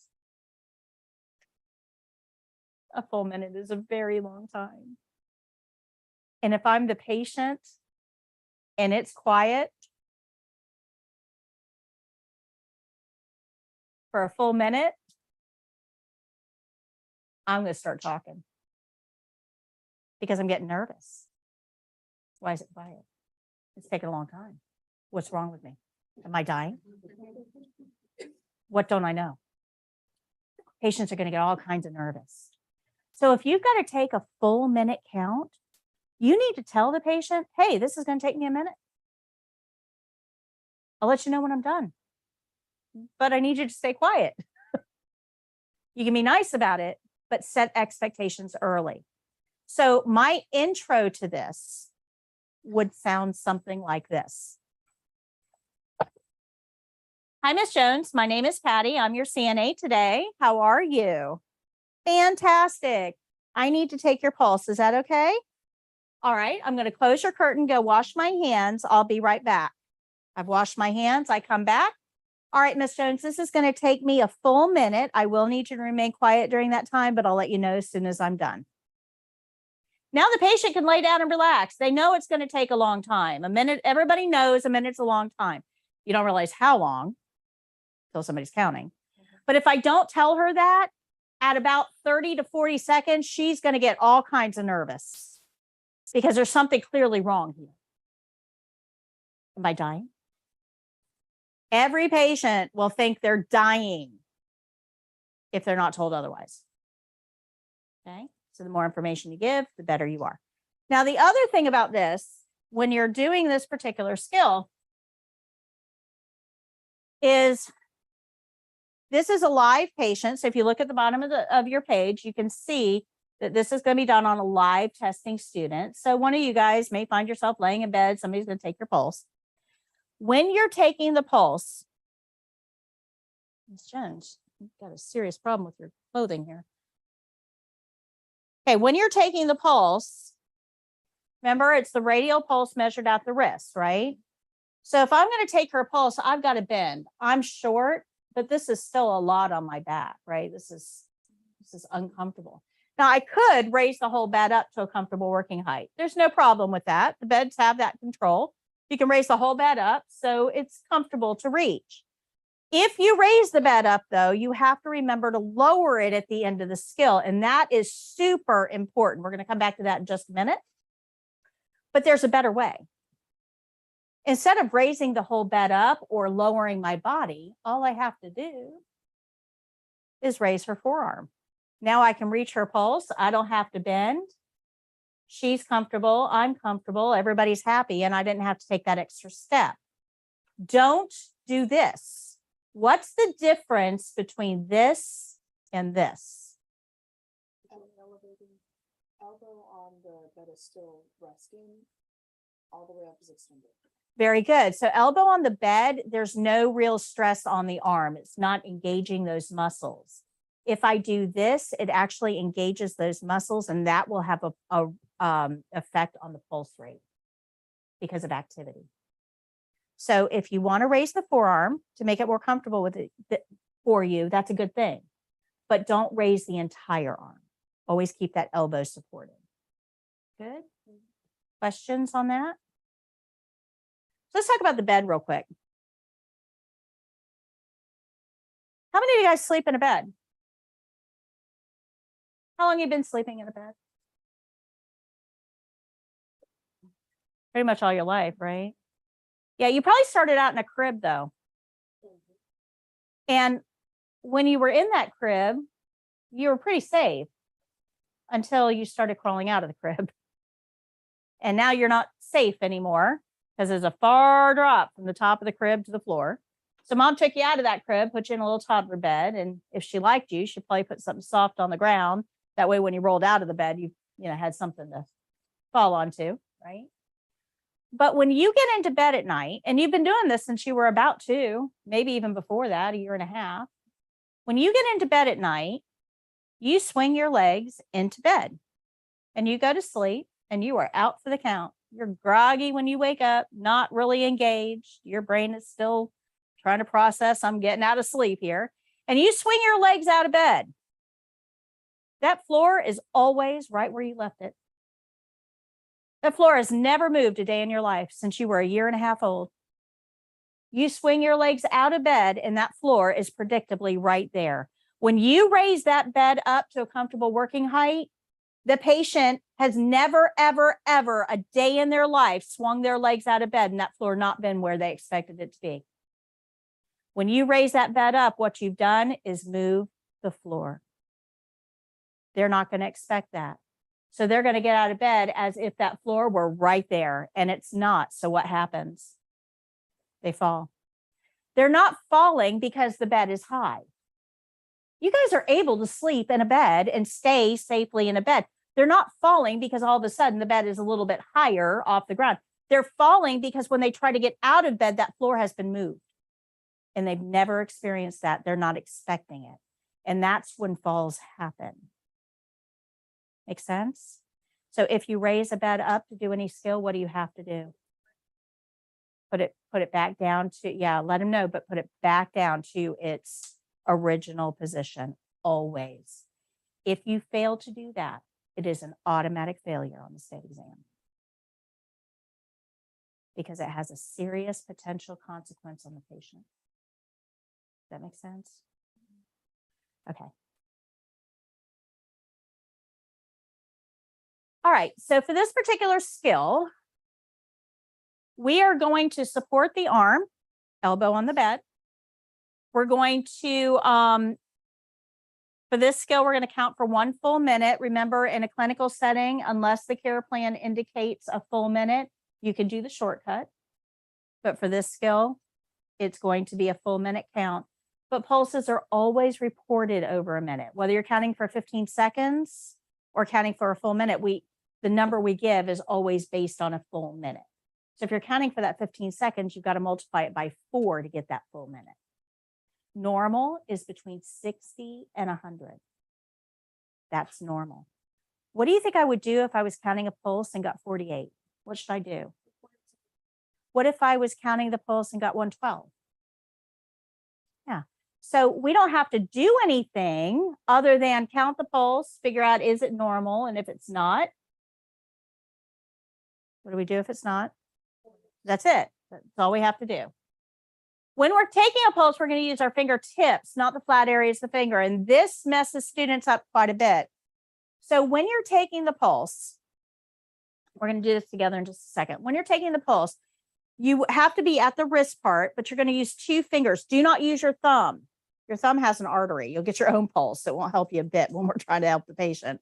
2 fingers, but don't lay it on the pulse like this. Your flat areas of your fingers are not very sensitive, not a lot of nerve endings. Your nerve endings are in the very top of your fingers, your fingertips. So when you're finding a pulse, we want to take our fingertips and put it in the right place. So let me explain to you where a radial pulse is located. So if you put your hand out like you're going to shake somebody's hand with your thumb sticking straight up, go ahead and put your hand out, thumb up. There's a bone, runs right across the top of your wrist.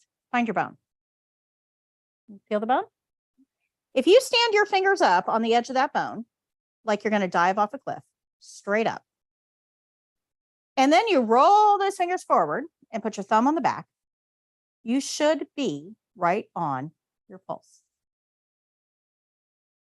That artery, that radial artery, runs right beside that bone that we were just standing on. So if you find the bone, the artery is right underneath it. Putting your thumb on the back, super important. Super important. Don't just do this. How long do we have to count for? Yeah, if you put your fingers here, you might find the pulse. You might be able to feel it. Sure. But your fingers are going to relax over that minute. Minute's a long time, guys. Your fingers will relax and then you'll lose the count. You'll lose it. Like, where'd the pulse go? If you put your fingers there and put your thumb on the back, that holds consistent pressure. You're less likely to lose it. That thumb on the back is super important. Did everyone find your own pulse? Did everyone find your own pulse? Do I have anybody that's dead? No dead people? Yay. Awesome. All right. So I want you to find somebody else's. Grab a partner. Just grab somebody. Find their pulse. You're not going to count. Just find the pulse. Find the pulse. But, do mine first or maybe yours first? Just find a pulse. Do you want to use my other hand? Do you want to use my other hand? Depends on the first one. I like to use.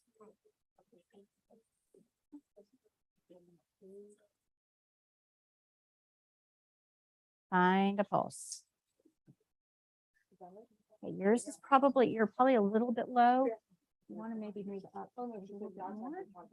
Put your thumb on the back. Got it? Okay, you're actually on the bone. We need to be below the bone. So we're going to be way down here at the bendy part of the wrist, not up there. Not so hard. Loosen up. Loosen up. If you press too hard, it's like a straw. You close it off, you can't feel it.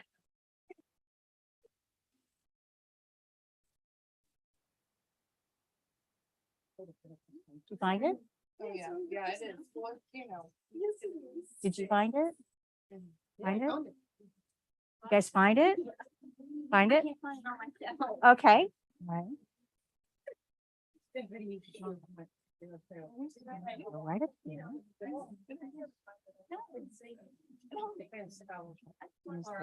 Yeah, of course, because some people will have a really, Okay. a lot. I need you to relax for me.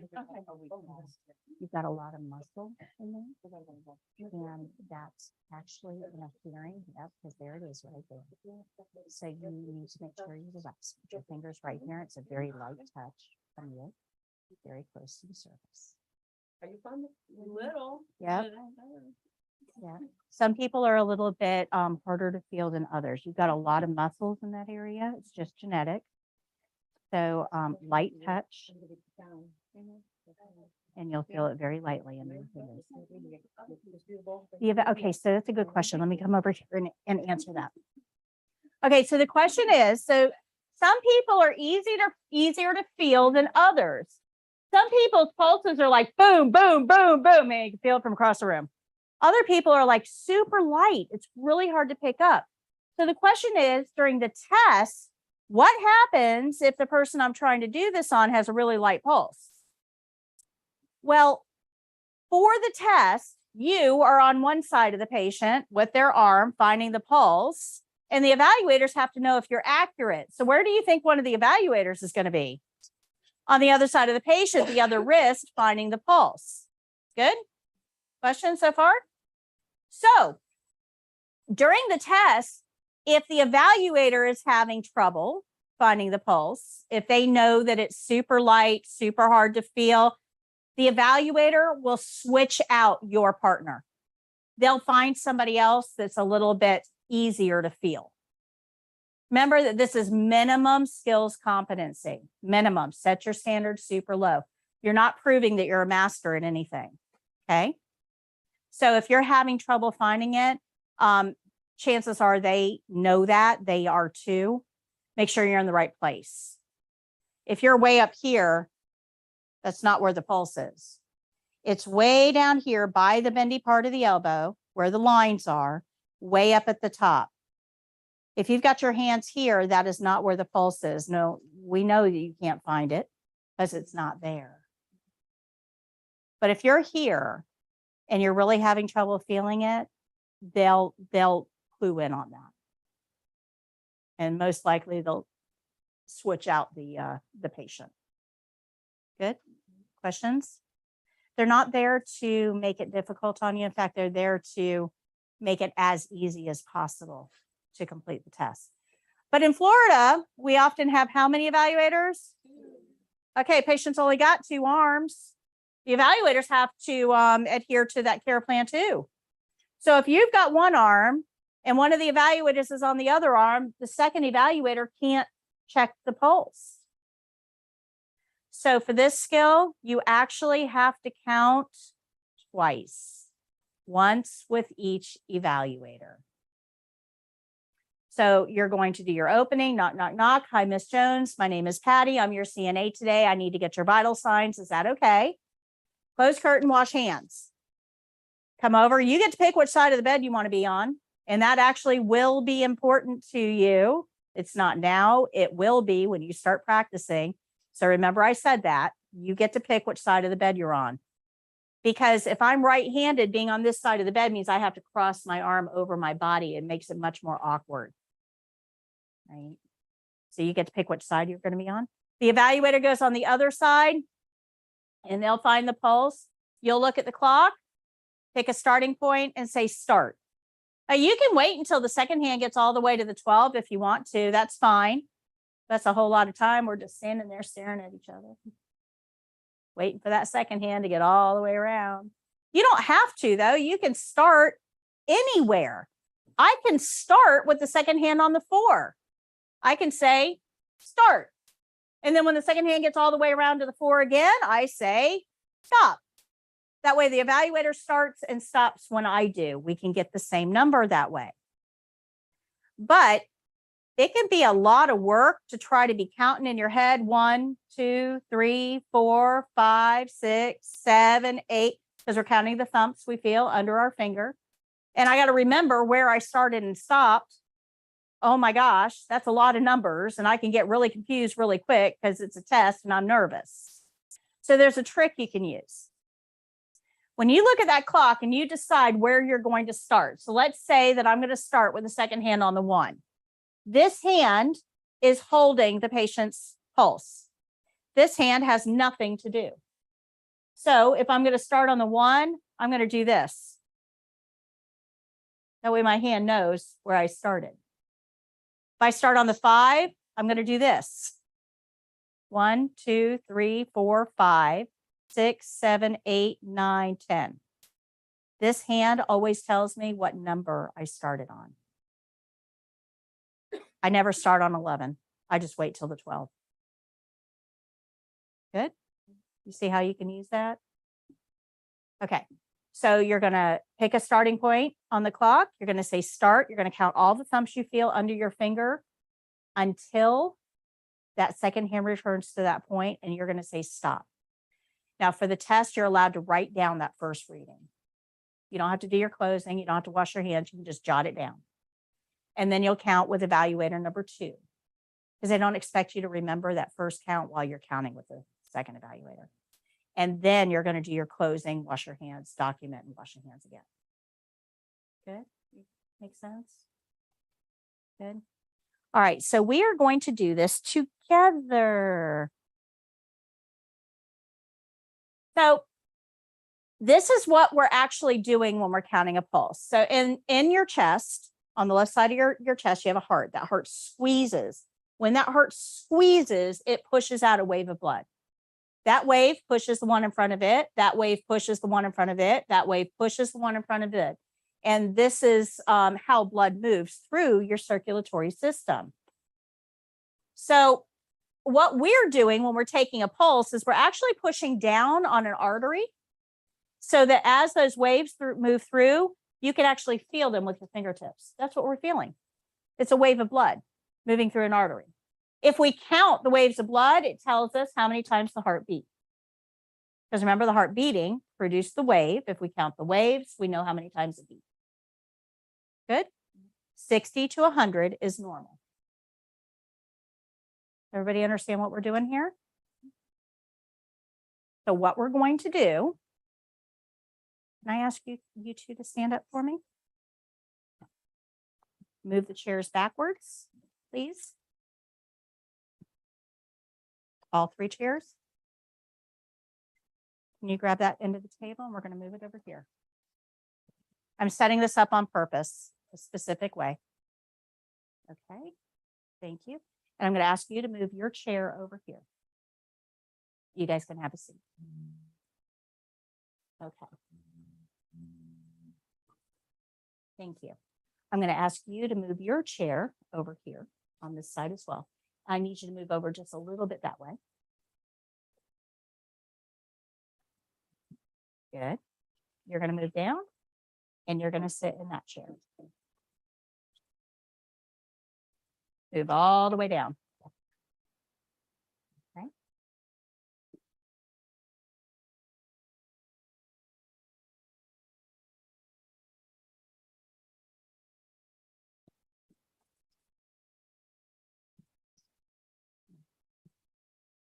So I need you guys to move your table back just a little bit, and one of you come over to this side with your chair. You guys are going to move back just a little bit, and one person comes here with a chair. So every table should have 2 people on one side and 1 person on another. So move a little bit more toward the center, and you probably will need to be in that chair. Okay. All right. And actually, can I have you come over here? Bring your chair over here, and you just slide that chair all the way down. All right. So you are going to be patient first. Okay. You're going to be the patient.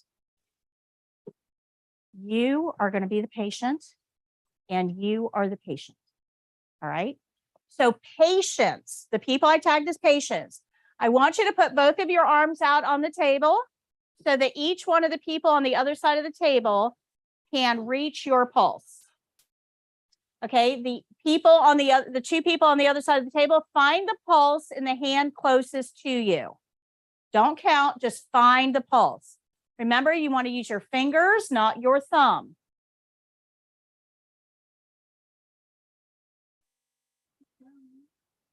Make sure you put your thumb on the back side. And you want to be down. I can feel it. Okay. Does everybody have the pulse? Have the pulse? Need help? Let me see. I don't think you're pressing hard enough. Relax for me. Relax, relax. Right here.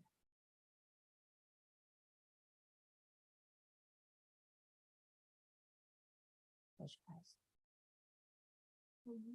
No, close your eyes. It increases the sensitivity of your fingers.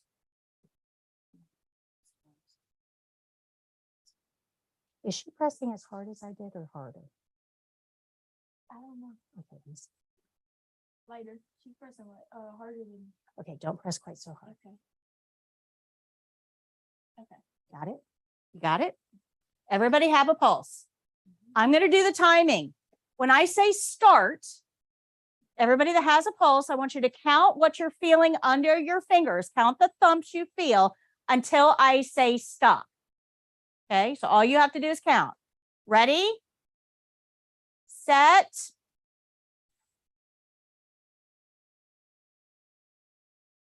Start.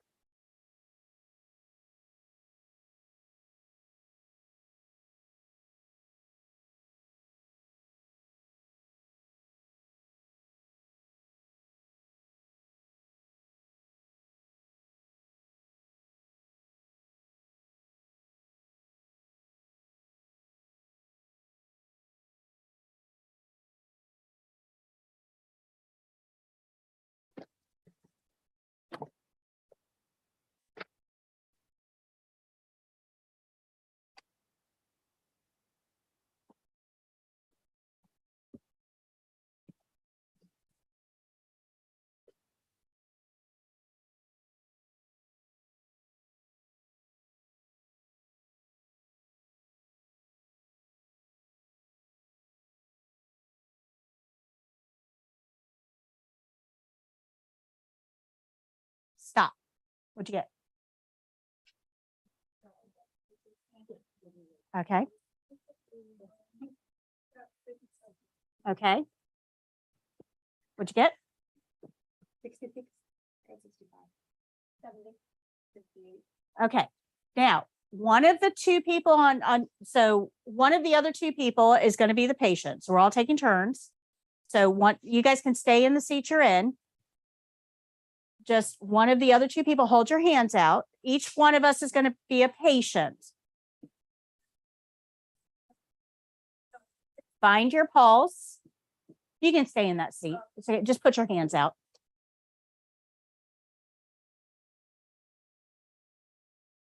Find the pulse. I'll do the timing for you.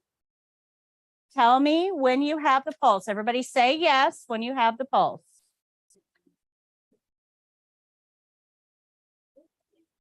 Yes? Yes? Put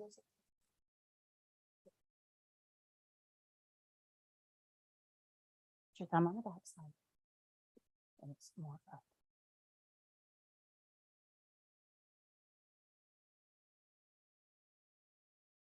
You got it?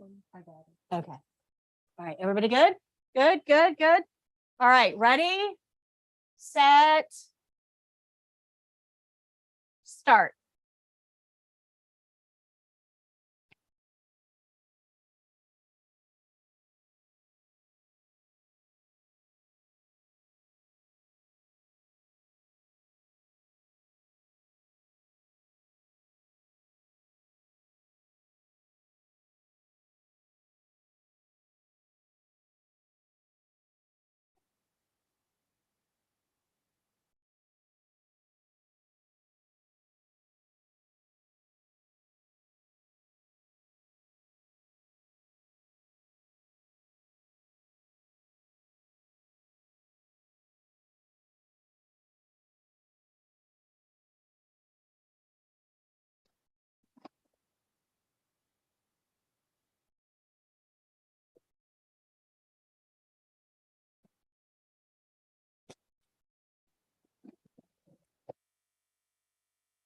Stop.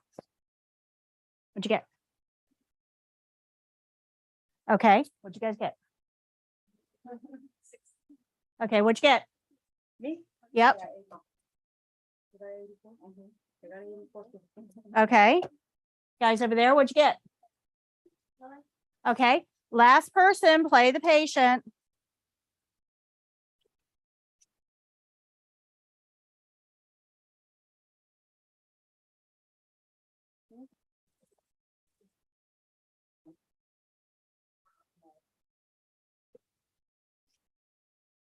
Okay, everybody have the pulse?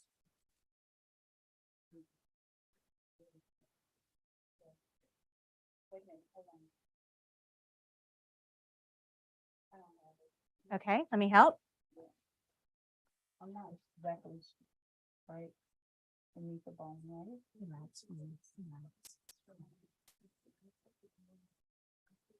This is right here, that's very fast.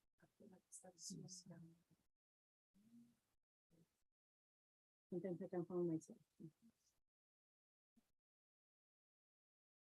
can't find it.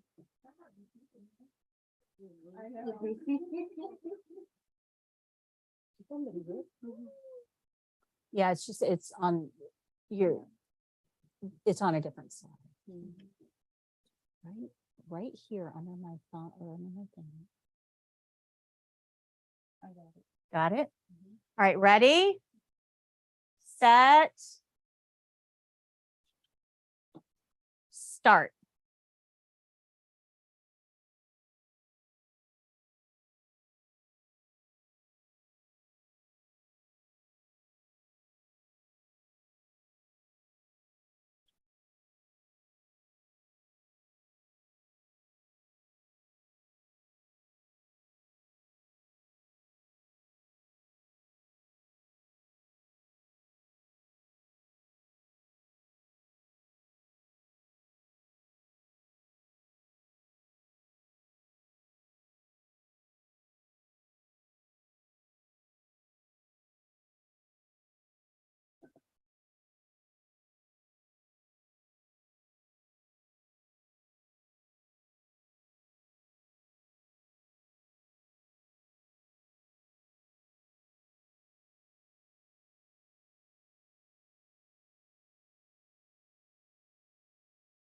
Stop.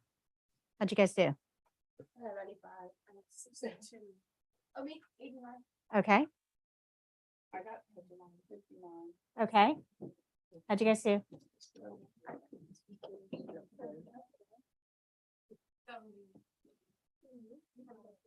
Okay. All right. So you can put the tables back and get back in your seats, and I got a couple of questions here. Christina says that she's taking her exam on April 14th. Good vibes out to you, Christina. You're going to do great.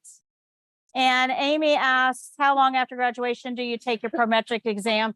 We're going to talk about that in class next week. We go over the test application, and I'll go over the testing timeline as well. If you register when I give you the application, you should be testing about 2 weeks after graduation.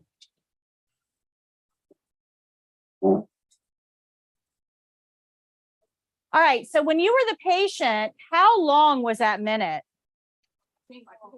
Oh my gosh, yeah, forever, forever.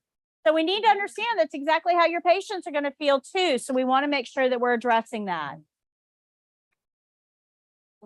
Remember that normal is between 60 and 100. For the test, you can be off by 4 beats and still be accurate.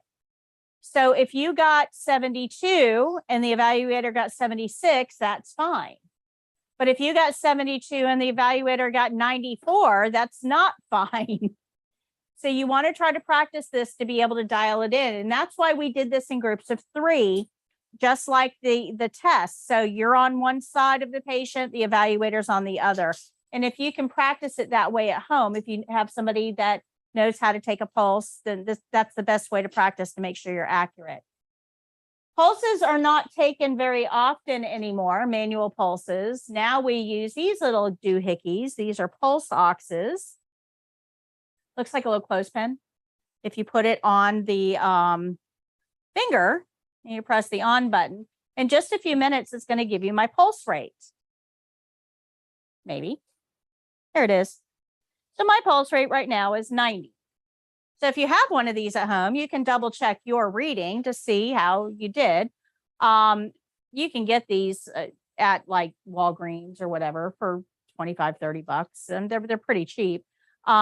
Most places, most facilities will have these available for you to use. We don't take a manual pulse much anymore, but if this thing gives you something wonky, You probably need to double check it manually because we don't know if it's really a patient problem or a machine problem. So we want to make sure we know how to take a manual pulse, and it is still on the state exam. Does anybody have any questions about what we've gone over today? I can teach myself how to do it. Absolutely. I just taught you. You can play this this lesson for anybody at home, teach them how to take it, and then you guys can practice together. I teach my husband. So there you go. There you go. So, yep, I've got the yellow books here. I'm going to trade out anybody with a blue one. Let me give you a yellow one. So should I take the And- color? Well, you can do it in the yellow book and the blue book is the same. Yeah. Okay. So let me see here. So does anybody have any questions on what we've gone over today? We've covered a lot of information. We've learned 4 skills. We've learned 3 principles. So we covered a lot of ground. If you need to, you can always go back and rewatch. Remember, you're going to get the wrap-up email that has the link to be able to rewatch this lesson anytime you want to. It's also in the first lesson of the online course as well. If you're not getting my emails, please let me know so I can make sure that you get that, that we check your email address. All right, so let me give you your review sheets, and then 1, 2, 3. 1, 2. 1, 2. 1, 2.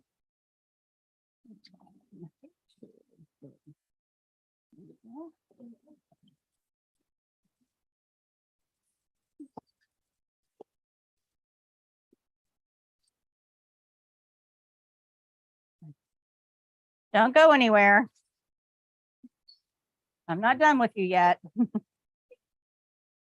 Don't put these books away yet. I've got to get something from you really quickly.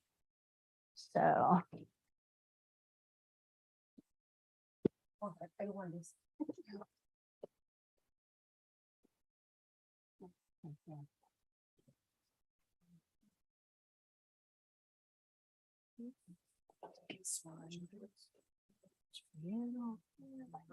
Can you hand me that yellow book, please? I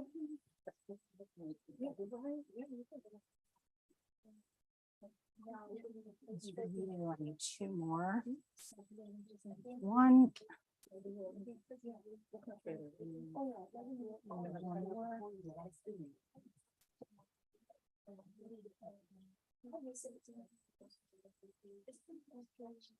Okay, when I call your name out, there is a number on the front of your book. Starts with Y.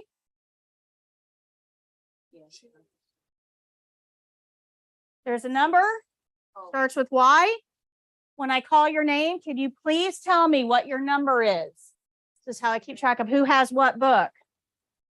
And I couldn't do this before I handed out all the new books. All right, Bryn, Nadia, Lauren, Irasima, Joanna.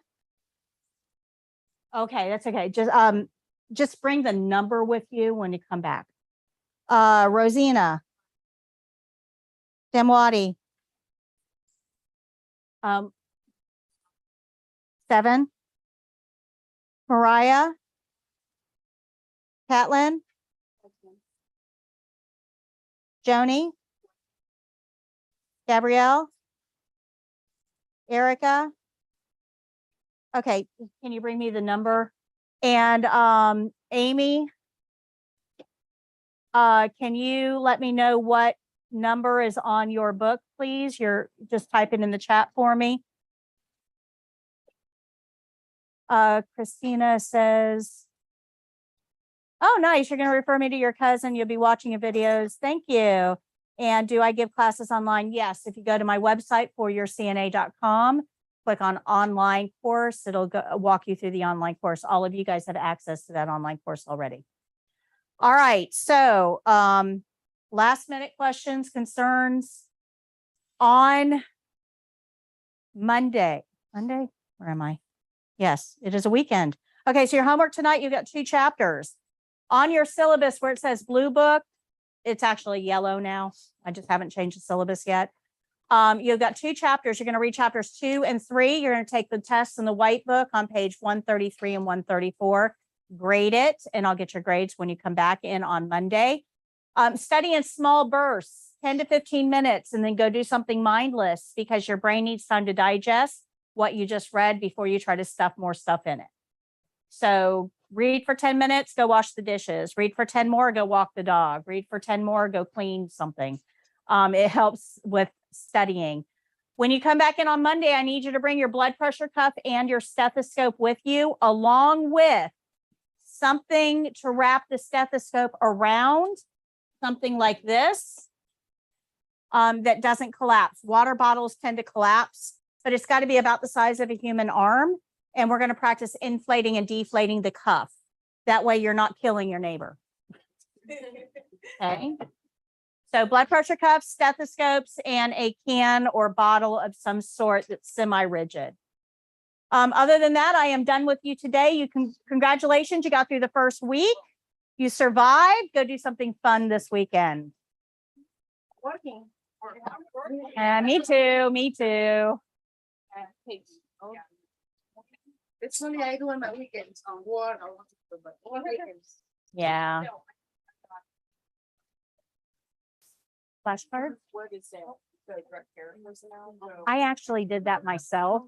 Yeah, I used a little press and poke a hole in it. Yeah. Yeah. So if you use like a paper, you know, the whole thing, yeah, just do it little by little.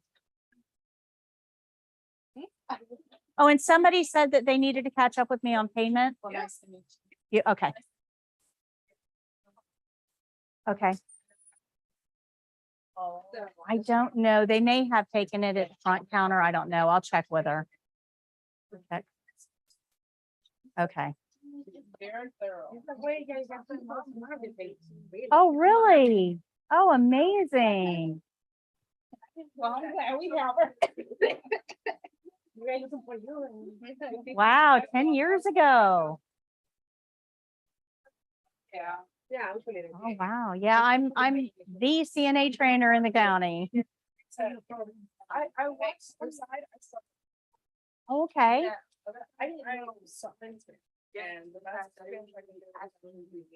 Oh, neat. Yeah. How cool. Well, welcome to class. Are you speaking? But, usually, that means like that. You're a lot better. Gentian says, where's your class? We're located in Spring Hill, Florida. Spring Hill, Florida.